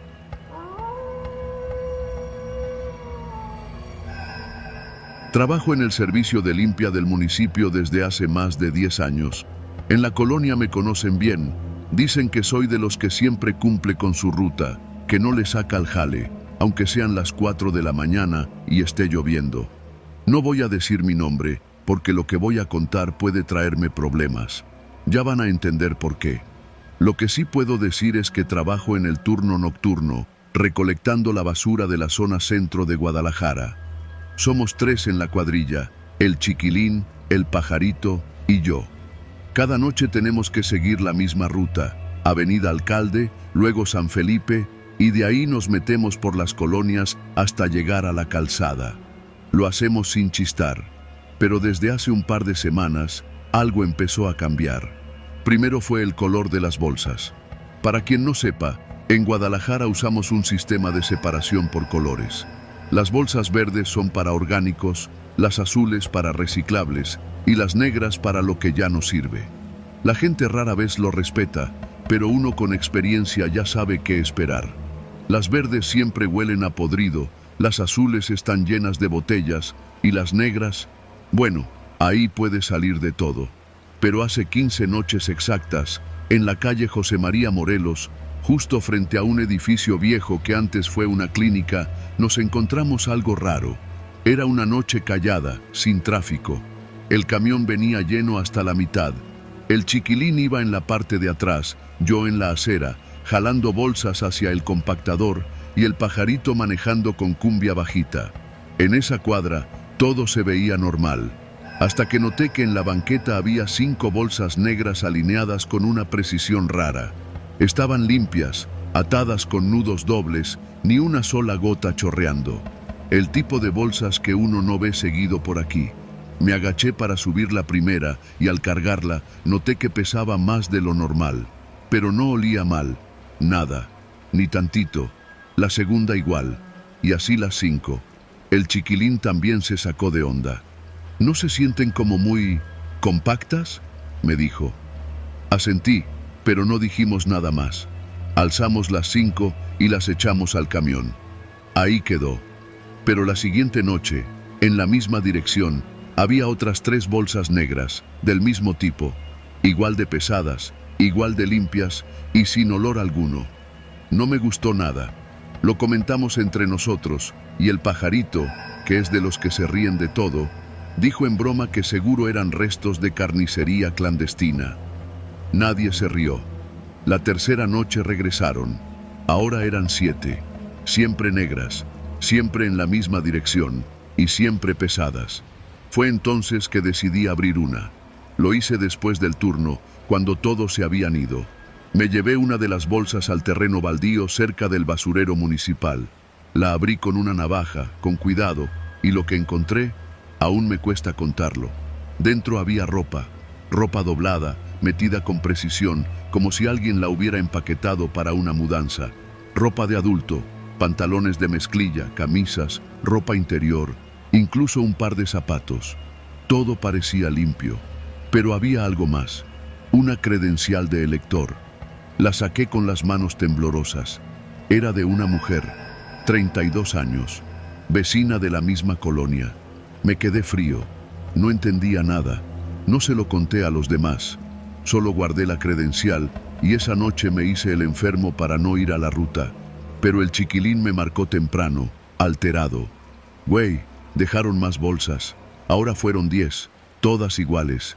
Y adivina qué, ya no estaban frente al edificio viejo, estaban frente a la iglesia del Carmen. Ahí fue cuando empecé a atar cabos.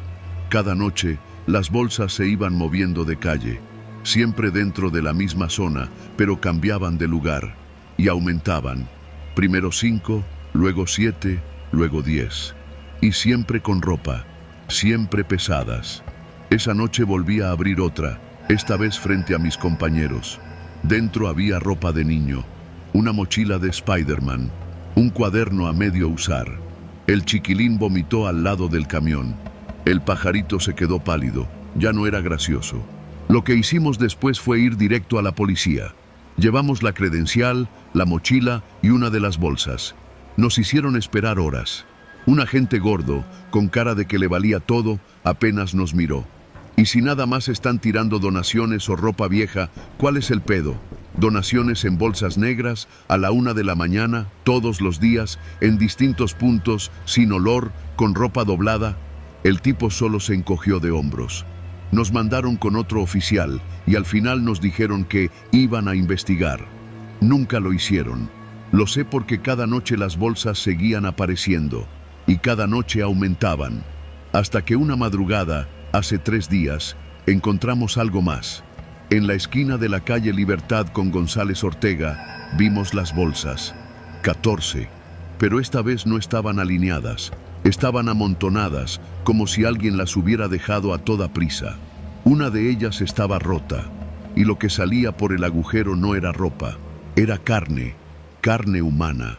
No hay otra forma de decirlo. No la toqué.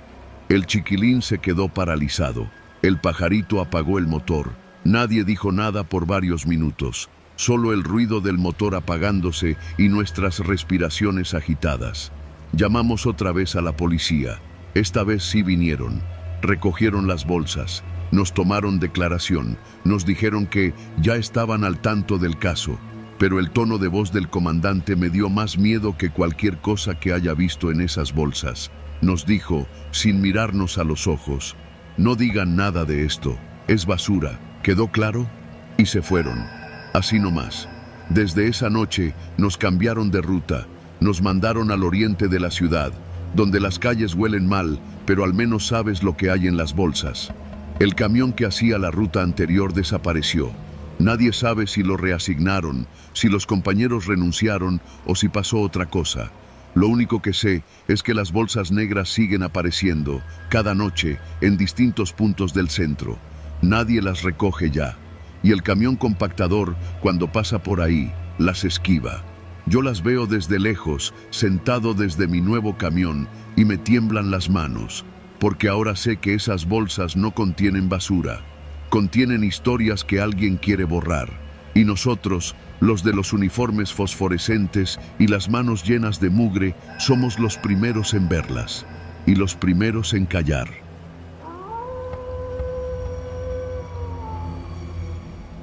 Me llamo Julián y durante los últimos 8 años he trabajado como recolector de basura en la Ciudad de México. En la alcaldía Cuauhtémoc, para ser exactos. No es un trabajo glamuroso, pero da de comer. Y en una ciudad como esta, con sus montañas de desperdicios diarios, siempre hay trabajo. Lo que nadie te dice cuando entras en este oficio es que con el tiempo dejas de sorprenderte. Ves de todo: animales muertos envueltos en bolsas negras, restos de muebles con manchas que prefieres no analizar, jeringas, ropa interior usada con rastros de sangre, hasta dedos. Sí, una vez recogimos una bolsa con 3 dedos humanos. Lo reportamos, claro, pero el supervisor nos dijo que era de un maniquí. No insistimos. Aquí, el que sabe, calla. Pero lo que pasó hace unos meses no fue como nada que haya vivido antes. Todo comenzó una madrugada de miércoles, a finales de mayo. Llevábamos semanas cubriendo rutas dobles por la baja de personal. Esa noche nos tocó recorrer las calles de la colonia Atlampa, una zona densa, con bodegas viejas, talleres mecánicos y departamentos pequeños llenos de historias. Mi compañero Mario, un tipo callado pero cumplidor, manejaba el camión mientras yo colgaba de la parte trasera, saltando cada pocas cuadras a recoger los botes. Lo primero raro de esa noche fue que no olía a basura. No sé si puedas entender eso, pero cuando trabajas en esto, aprendes a detectar la ciudad por el olor. Cada colonia tiene su mezcla: plátanos podridos, pañales, plástico quemado. Atlampa siempre huele fuerte, pero esa noche el aire estaba limpio, frío, extraño. Fue en la calle Nopal donde todo se empezó a torcer. Era una cuadra con bodegas cerradas y un edificio viejo de 3 pisos, uno de esos con fachada de mosaicos blancos ya amarillentos. Había una pila de bolsas negras justo frente al portón. Nada fuera de lo común, así que bajé del camión y comencé a cargarlas una por una. Pero en la cuarta bolsa noté algo. Estaba amarrada con mucho cuidado, no con un nudo cualquiera, sino con una cuerda gruesa y cinta industrial. Pesaba bastante. Cuando la lancé al camión, escuché un golpe seco y algo metálico adentro. Le hice una seña a Mario. Él me levantó la ceja, pero no dijo nada. La arrojé y seguimos. Unas cuadras después, otra bolsa igual. Misma cuerda, mismo peso, mismo sonido. Y otra más, 2 calles después, en una esquina donde normalmente no hay basura. Todas en la misma ruta, todas con el mismo patrón. En total, recogimos 7 bolsas así. Ninguna apestaba. Cosa rara. Eso fue lo que más me incomodó. Porque incluso si eran bolsas de escombro o metal, siempre traen algún olor. Estas, nada. Solo frío. Cuando terminamos la ruta, Mario apagó el motor y me miró. «¿Te diste cuenta, no?», asentí. «¿Quieres que le digamos al patrón?», preguntó, rascándose el cuello. «¿Para qué?», le respondí sin pensar. «¿Para que nos digan que lo imaginamos?». Mario soltó una risa seca y encendió un cigarro. Entonces no vimos nada, y ahí quedó, por esa noche. 2 días después, uno de los nuevos del turno de madrugada, Toño, no se presentó. Pensamos que se había quedado dormido, pero no volvió al trabajo. Nadie sabía nada. Lo raro fue que su celular sonaba y sonaba, pero nadie respondía. Lo comentamos entre nosotros, claro. «A lo mejor se hartó y se fue a su rancho», dijo uno. «Tal vez lo levantaron», dijo otro. Pero nadie fue más allá. Pocos días después, otro compañero, el Güero, un cabrón bromista, siempre echando relajo, se desapareció también. Él sí tenía familia. Su esposa fue a preguntar al centro de transferencia si sabíamos algo. Nos dio hasta pena. Le dijimos que la última vez que lo vimos fue una semana antes, saliendo del turno. Y era cierto. Pero todos sabíamos que algo raro estaba pasando. Los chismes corrieron. Que si había un asesino entre los recolectores, que si alguien estaba dejando cuerpos en las bolsas negras, que si los desaparecidos habían abierto una de esas bolsas y habían visto algo que no debían ver. Un sábado, a eso de las 3 de la mañana, me tocó cubrir la misma ruta de Atlampa otra vez. Mario ya no quiso manejar, dijo que se sentía mal del estómago. Lo noté más pálido que de costumbre, pero no lo forcé. Me fui con otro chofer nuevo. Todo iba bien hasta llegar a Nopal. Ahí estaba, otra bolsa, misma cuerda, misma forma. La miré durante varios segundos, el camión esperándome, el motor encendido. Mis manos se negaban a tocarla, me agaché con cautela, estaba húmeda por debajo, no olía, pero se sentía viva, como si tuviera algo que respiraba adentro. No puedo explicar esa sensación, fue tan real como el frío que subía por mis brazos. Me alejé, regresé al camión y le dije al chofer, «Esa no la recojas». Me miró sin entender, pero arrancó sin preguntar. Esa misma tarde fui a ver al supervisor. Se llama Ramiro, un tipo duro, de bigote cerrado y voz rasposa. Entró a trabajar en la basura desde antes del terremoto del 85. Me encerró en su oficina y escuchó todo lo que le conté. Cuando terminé, se quedó en silencio unos segundos y luego me dijo algo que no olvidaré nunca. «¿Tú quieres seguir trabajando aquí?». Asentí. «Entonces no preguntes. Tú recoge la basura, sube al camión y sigue. Lo que no es tuyo, no lo abras. Lo que no entiendas, ignóralo. Así es como uno llega viejo en este trabajo».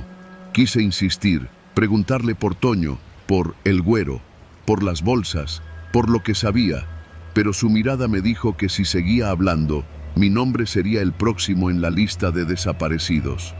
Desde entonces, cada vez que veo una de esas bolsas, hago lo mismo. La ignoro. A veces aparecen en la misma ruta, a veces en otras. Siempre cerradas igual, siempre sin olor, siempre con ese peso inconfundible, como si cargaran un secreto. Nadie dice nada, todos sabemos, pero nadie habla. Porque aquí, en este trabajo, aprender a callar es cuestión de supervivencia. Hace unas semanas, uno de mis compañeros, José, un muchacho nuevo, quiso hacerse el valiente. En la calle de Fresno, se encontró una de esas bolsas y sin que nadie lo viera, la rompió con un gancho. No nos dijo qué vio adentro. Solo sé que vomitó junto al camión y luego se fue directo a su casa. Nunca regresó. No contestó mensajes. Nadie lo volvió a ver.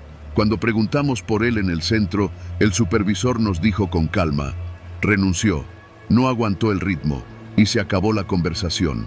Esta ciudad tiene secretos, está construida sobre huesos, sobre historias que se tapan con concreto y olvido. Nosotros, los de la basura, somos los únicos que vemos todo. Lo que tiran, lo que esconden, lo que nunca debió salir de ciertas casas. Pero no decimos nada. Porque sabemos que el silencio, en esta chamba, es lo único que te mantiene con vida. Así que si algún día ves a un camión de basura ignorando una bolsa perfectamente atada y sin olor, mejor haz lo mismo. Sigue caminando y guarda silencio.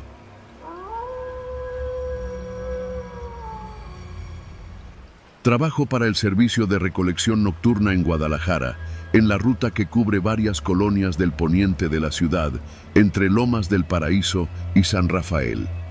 Llevo ya más de 5 años subido en ese camión verde con la pintura descarapelada y el ruido infernal de su compactador. Éramos 3 en el turno: el negro, Javier, Omar y yo. Todas las noches, sin falta, pasábamos por los mismos callejones, los mismos botes oxidados, la misma gente que nos saludaba sin vernos. Esa noche empezó normal. Eran poco más de las 9 cuando arrancamos desde el patio de la delegación municipal. Ya habíamos pasado por unas 20 calles y el camión ya iba medio lleno. Nos tocaba uno de esos barrios donde las banquetas son estrechas y los perros te ladran como si les debieras algo. Justo en la calle Independencia, frente a una tienda cerrada y un lote baldío, nos esperaba don Toño, el conserje del edificio Flor de Azalea, un complejo viejo de 3 pisos, pintado de un color rosado que ya había sido vencido por el smog y los años.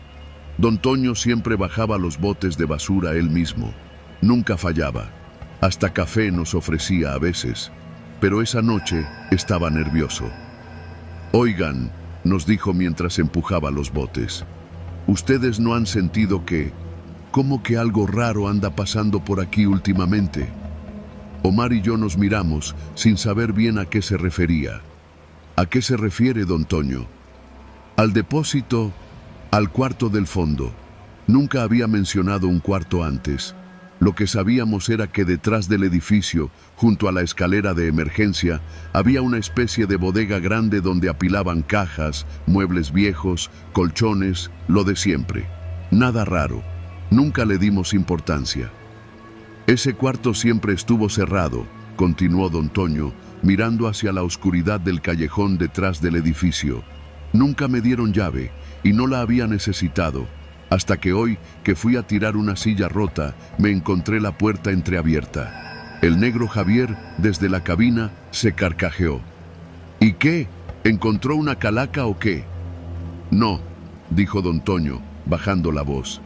«Encontré un colchón manchado, y no de humedad, manchado con sangre seca, y junto a él había una caja llena de cosas que no eran basura: ropa de niño, zapatos pequeños, una mochila».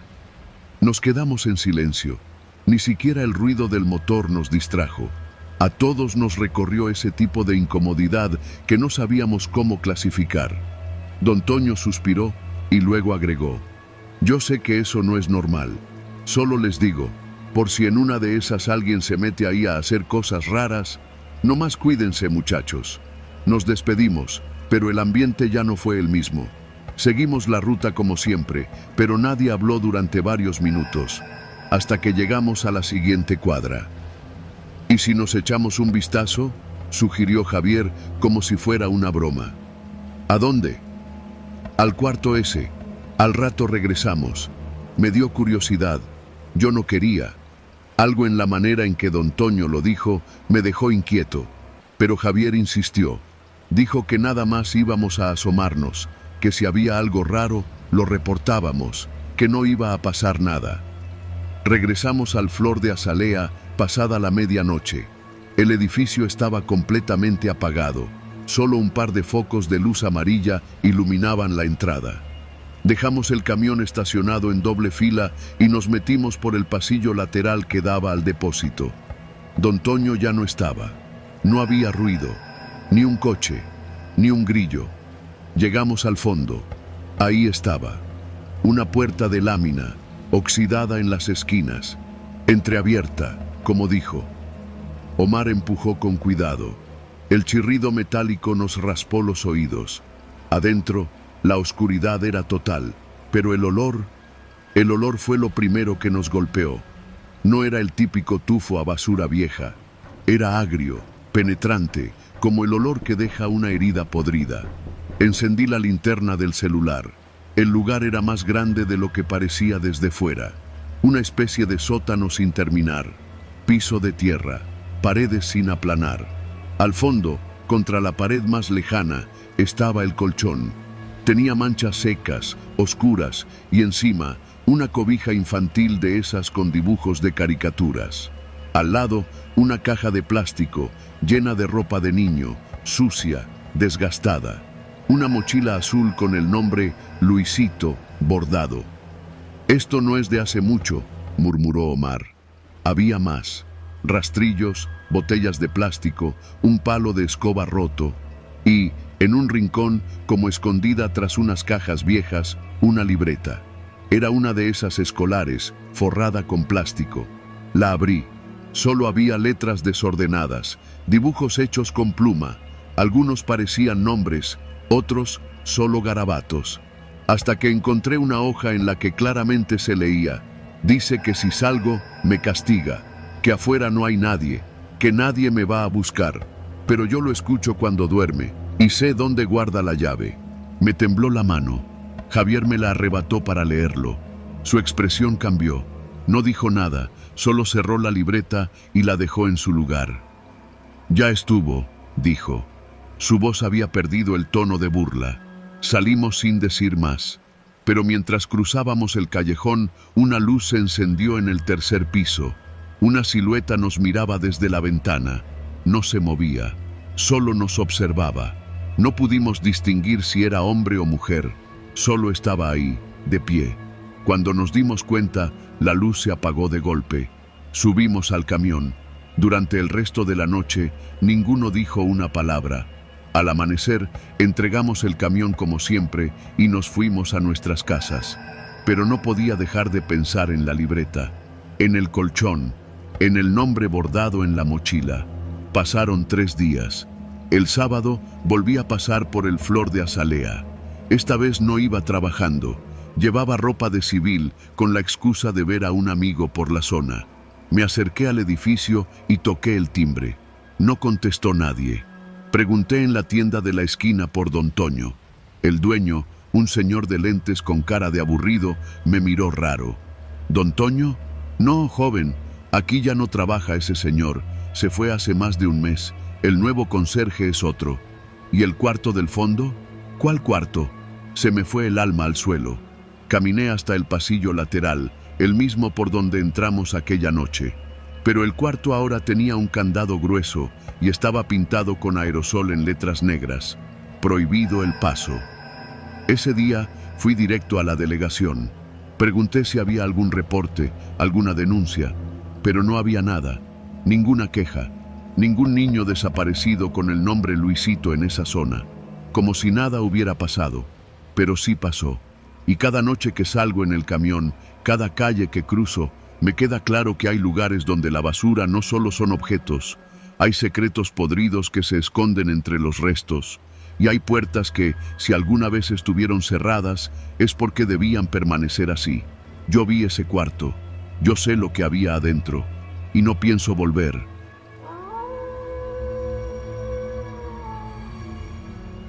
Me llamo Iván, tengo 34 años y, si algo he aprendido en esta ciudad, es que hay empleos de los que no se habla. No figuran en bolsas de trabajo ni se anuncian en grupos de WhatsApp. Llegan por recomendación, por conexión y casi siempre a través de una conversación entre susurros. Así fue como conocí a Sin Huellas. No pregunté demasiado, solo sabía que se dedicaban a limpieza profunda de bodegas, terrenos baldíos, casas en desuso, cosas así. Pero desde la primera vez que acepté un encargo, entendí que eso era solo una manera elegante de decir: hacemos desaparecer cosas que no deberían estar ahí. No basura, no muebles viejos, cosas comprometedoras. Al principio me tocaban cosas menores: bolsas negras llenas de restos de comida enmohecida, muebles rotos con manchas que olían a lejía, cajas cerradas que no debían abrirse. Siempre en lugares remotos, bodegas en ruinas, construcciones abandonadas en la periferia de la ciudad. Nos movíamos en camionetas sin logos, con el mínimo de equipo visible. Era yo y otro tipo, un chofer que nunca hablaba mucho. Trabajábamos de noche. Nos dejaban las llaves y las instrucciones eran simples: limpiar, empacar todo, llevarlo a cierto punto de entrega. Nunca llevarse nada, nunca abrir nada y sobre todo, nunca hacer preguntas. Una noche, después de varios meses sin incidentes, me asignaron un encargo diferente. Me dijeron que iría solo. Es una casa en la zona de Ajusco, Camino Viejo, cerca de los viveros, me dijo el supervisor, un tipo serio de nombre Enrique. Te vamos a dejar una camioneta allá. Entras, haces lo tuyo y nos avisas cuando termines. ¿Qué hay que sacar?, pregunté. Me miró un segundo de más. Todo, lo que veas, va para afuera, pero no revises, solo carga y vámonos. Me dieron una mochila con guantes gruesos, cubrebocas industriales, unas fundas de plástico, bolsas grandes, cinta y cinta adhesiva negra. También una linterna potente y un celular de prepago con solo un número guardado. Eran casi las 11 de la noche cuando llegué. El lugar era una casa de 2 pisos, vieja, con el yeso descascarado y un par de ventanas rotas. Estaba completamente oscura, pero la cerradura se dio con facilidad. No había señales de vida, ni perros, ni vecinos. Entré. El olor fue lo primero. No a putrefacción, pero sí a encierro denso, húmedo, como si las paredes estuvieran sudando. Encendí la linterna. El recibidor estaba lleno de polvo, pero parecía que alguien había estado viviendo ahí hasta hace poco. En la mesa aún había platos sucios con restos secos de comida, una botella de agua a medio terminar, una cobija hecha bola en un sillón, pero no había nadie. Revisé la planta baja. Había una cocina sucia, 2 cuartos vacíos y un baño pequeño.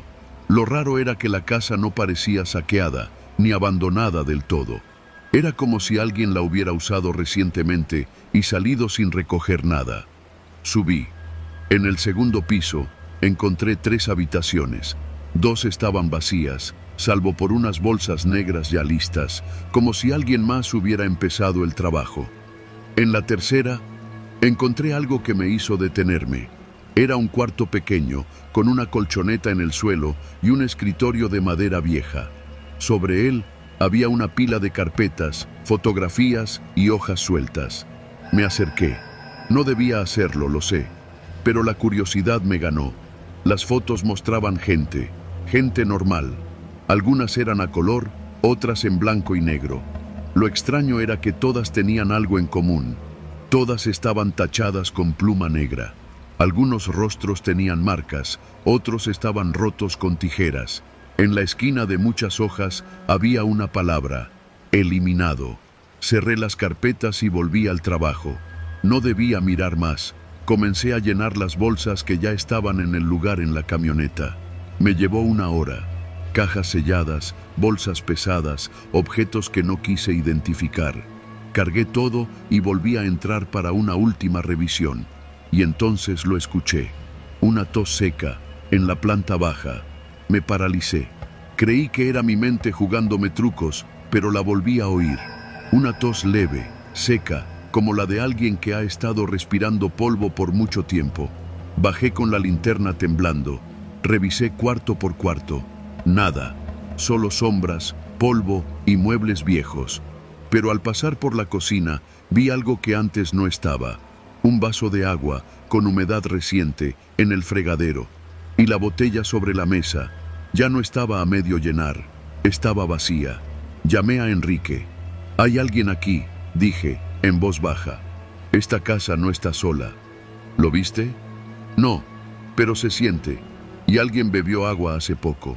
«Entonces sal de ahí, no estás para hablar con nadie, ya tienes lo que importa». «¿Y si me ven? ¿Y si alguien me detiene?» «Nadie te va a ver.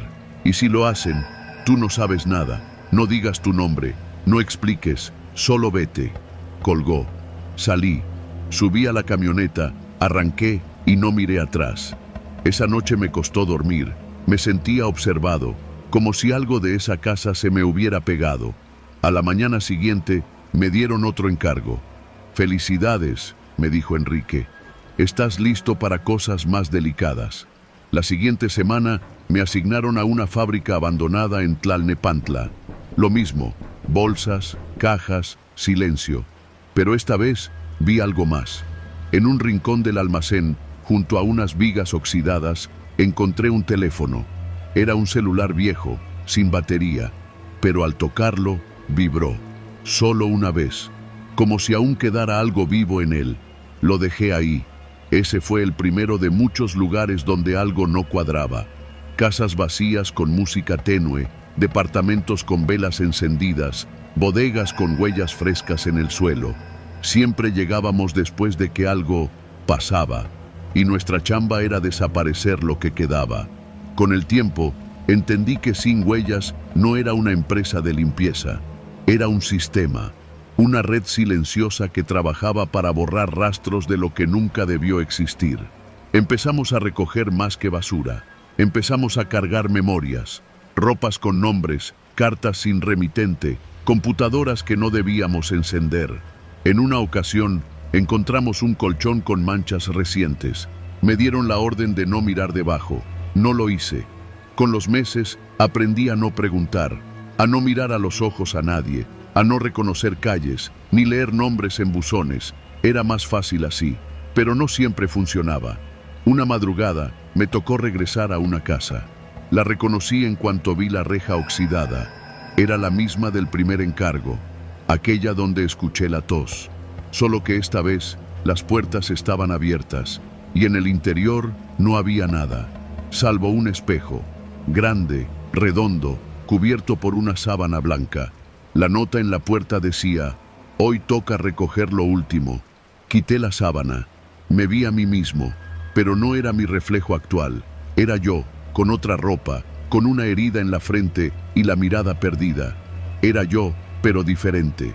Di un paso atrás, y en el suelo, bajo el espejo, encontré una carpeta. Dentro, una foto mía. En la esquina, escrita con pluma negra: «Eliminado». Esa fue la última vez que acepté un encargo. Regresé la camioneta, entregué todo y desaparecí. Cambié de número, de colonia, de vida. Nunca volví a hablar con Enrique. Y cuando alguien me menciona trabajo de limpieza, me aseguro de que no se refieran a Sin Huellas. Porque una cosa es desaparecer cosas. Otra es que empiecen a desaparecerte a ti.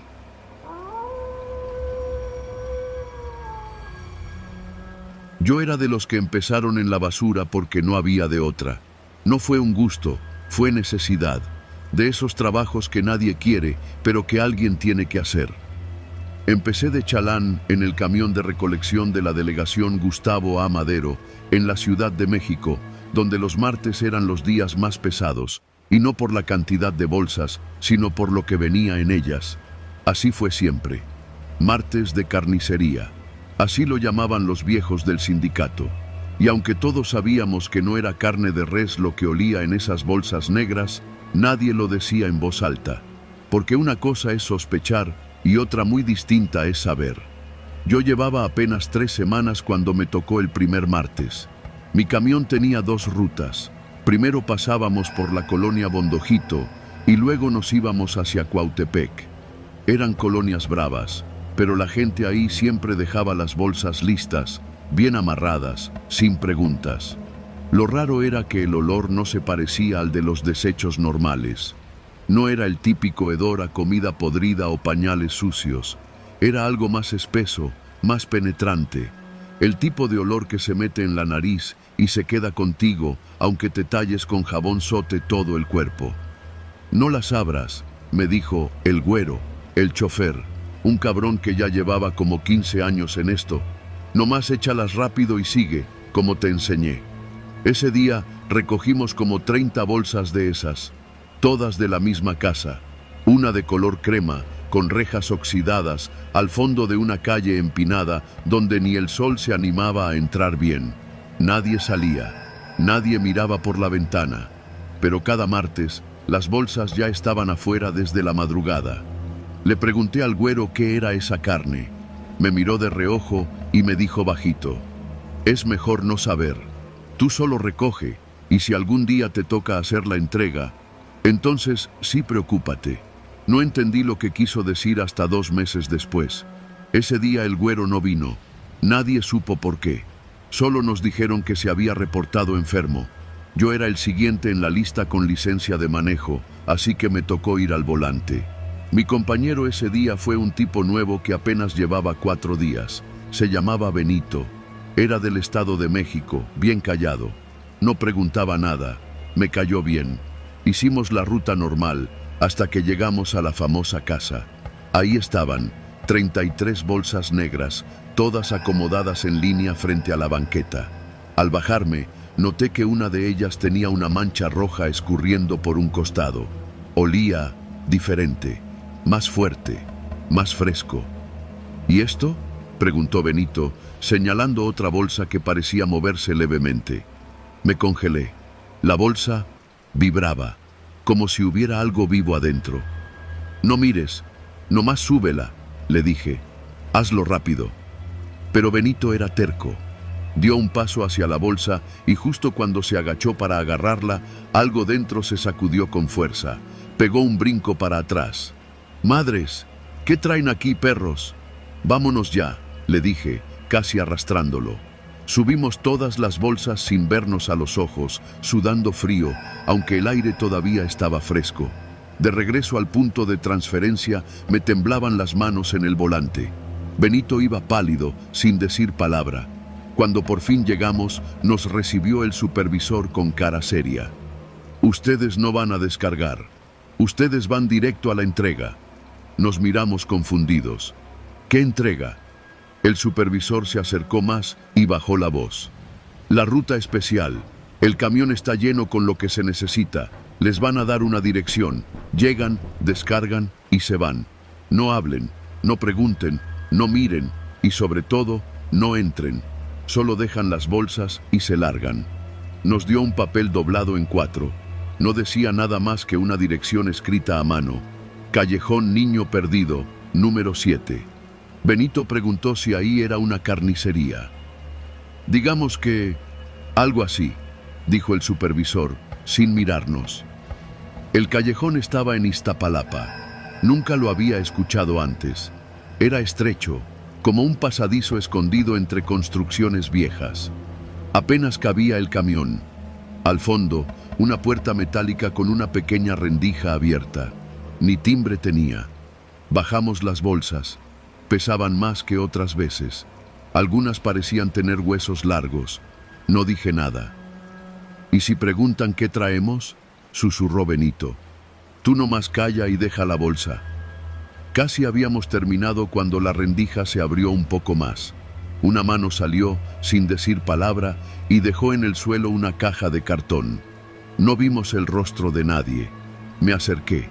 Dentro había un fajo de billetes bien amarrados. Me quedé quieto. «Es la propina», dijo una voz gruesa desde adentro, apenas audible. «Que no se les ocurra hablar de esto». La rendija se cerró de golpe. Benito y yo nos miramos. Nadie sonrió. Subimos al camión y nos largamos sin decir palabra. Yo era de los que empezaron en la basura porque no había de otra. No fue un gusto, fue necesidad. Después de eso, las cosas cambiaron. Cada martes me mandaban a mí a hacer la entrega. El güero nunca volvió.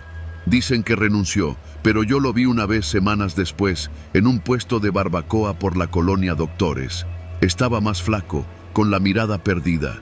Cuando me vio, bajó la cabeza y se fue sin saludar. Benito aguantó otros 2 martes. Al tercero ya no se presentó. Fue a dejar las bolsas y al día siguiente no contestó el teléfono.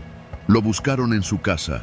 Lo único que encontraron fue una bolsa negra, igual a las que recogíamos, afuera de su puerta. No supieron quién la dejó. Ahora yo soy el nuevo güero. Ya no pregunto, ya no dudo. Martes tras martes paso por la casa del Abondojito y recojo las bolsas. A veces son 30, a veces más. Siempre pesan igual, siempre huelen igual. A veces se mueven. Yo manejo. Llego al callejón. Dejo las bolsas. Recibo la caja. Nunca abro las bolsas. Nunca abro la caja hasta que estoy lejos. Pero hoy encontré algo más. Debajo del dinero, dentro de la caja, venía una nota escrita con letra infantil, casi temblorosa. «Ya no quiero estar aquí. Ayuda». Firmado, Lucía, 8 años. Desde entonces no duermo. Me paso las noches pensando en esa nota, en los martes, en los olores, en las bolsas que a veces traen zapatos, zapatos de niños. Y lo peor es que, por más que intento convencerme de que debo hacer algo, sé que el próximo martes volveré a pasar por esa casa, que volveré a cargar esas bolsas, porque hay trabajos de los que uno ya no puede salirse, porque ya soy parte del sistema, porque ahora yo soy el que entrena a los nuevos y les dice lo mismo que a mí me dijeron: no abras las bolsas, solo recoge y sigue.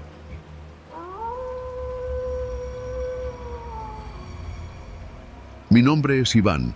Desde hace 5 años trabajo como chofer de camión recolector de basura para el gobierno de la Ciudad de México, en la alcaldía Iztapalapa. Comencé en esto por necesidad, como muchos, pero con el tiempo le tomé cierto respeto al oficio. Aunque muchos nos ven como invisibles, somos los que limpiamos sus calles cuando la ciudad duerme. Siempre tomé la misma ruta, la zona de Santa Cruz Mellehualco, pasando por las unidades habitacionales viejas y los callejones donde el alumbrado es más una sugerencia que una realidad. El camión lo manejaba yo, pero iba acompañado por 2 compañeros, el gordo Jaime, un tipo de risa fácil y manos veloces para levantar bolsas, y el chino, un morro más joven, callado, que siempre llevaba audífonos y apenas hablaba. Nuestra jornada empezaba a las 9 de la noche y terminaba cerca de las 3 de la mañana. Uno pensaría que el silencio hace las cosas más fáciles, pero hay algo en las calles vacías que te pone nervioso, especialmente en ciertas colonias. Una noche, en diciembre, nos asignaron una ampliación de ruta. Una señora había hecho múltiples quejas al 311 porque su calle no estaba siendo cubierta. Era una calle empinada, de esas que se sienten como una trampa, sin banquetas, con las casas apiladas unas sobre otras como si se fueran a derrumbar. Se llamaba Cerrada de Laureles, apenas iluminada por una lámpara de vapor de sodio que parpadeaba como si estuviera a punto de morir.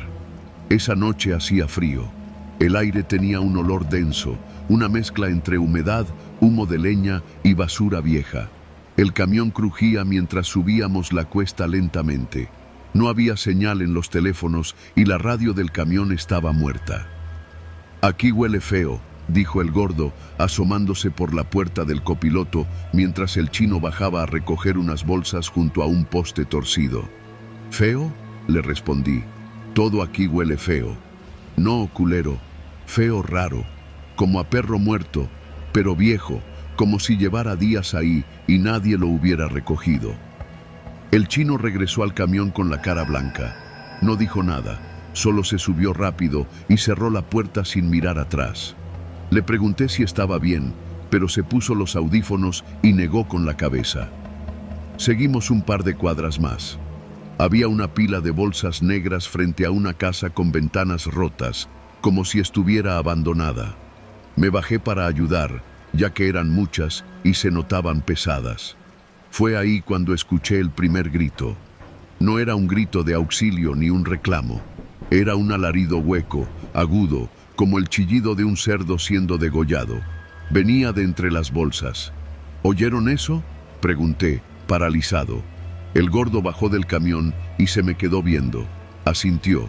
El chino, en cambio, seguía sin moverse, su mirada perdida al frente.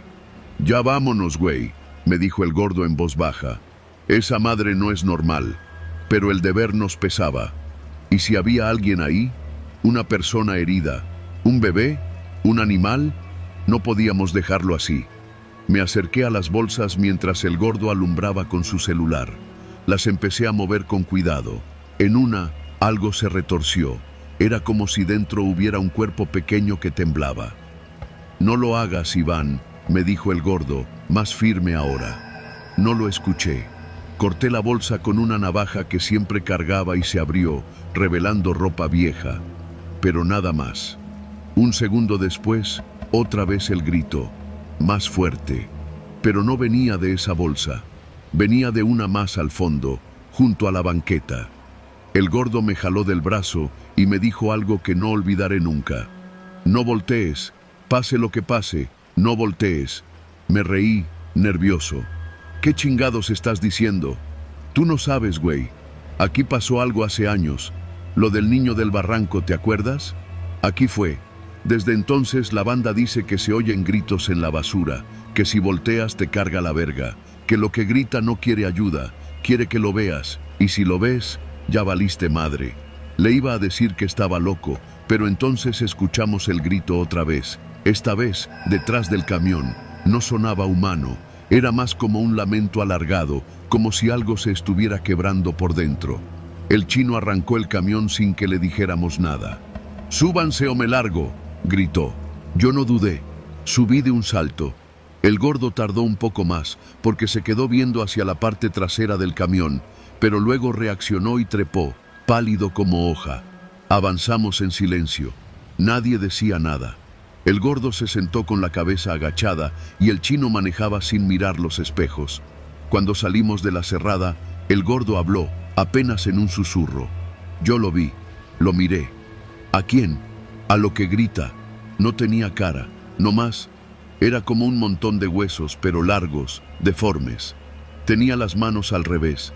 Estaba encima de las bolsas, pero no se movía. Solo estaba ahí, esperando. ¿Y por qué dijiste que no volteáramos? Porque mi primo trabajaba aquí hace años. También era recolector.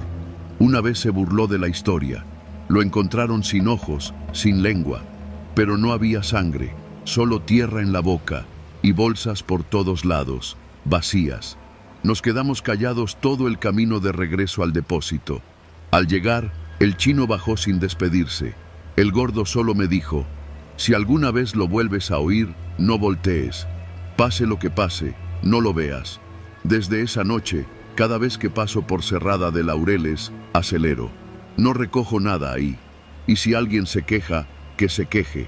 Prefiero que me descuenten un día de salario a volver a oír esos gritos, porque todavía sueño con ellos, y en el sueño volteo y lo veo, pero despierto antes de que se acerque, por ahora.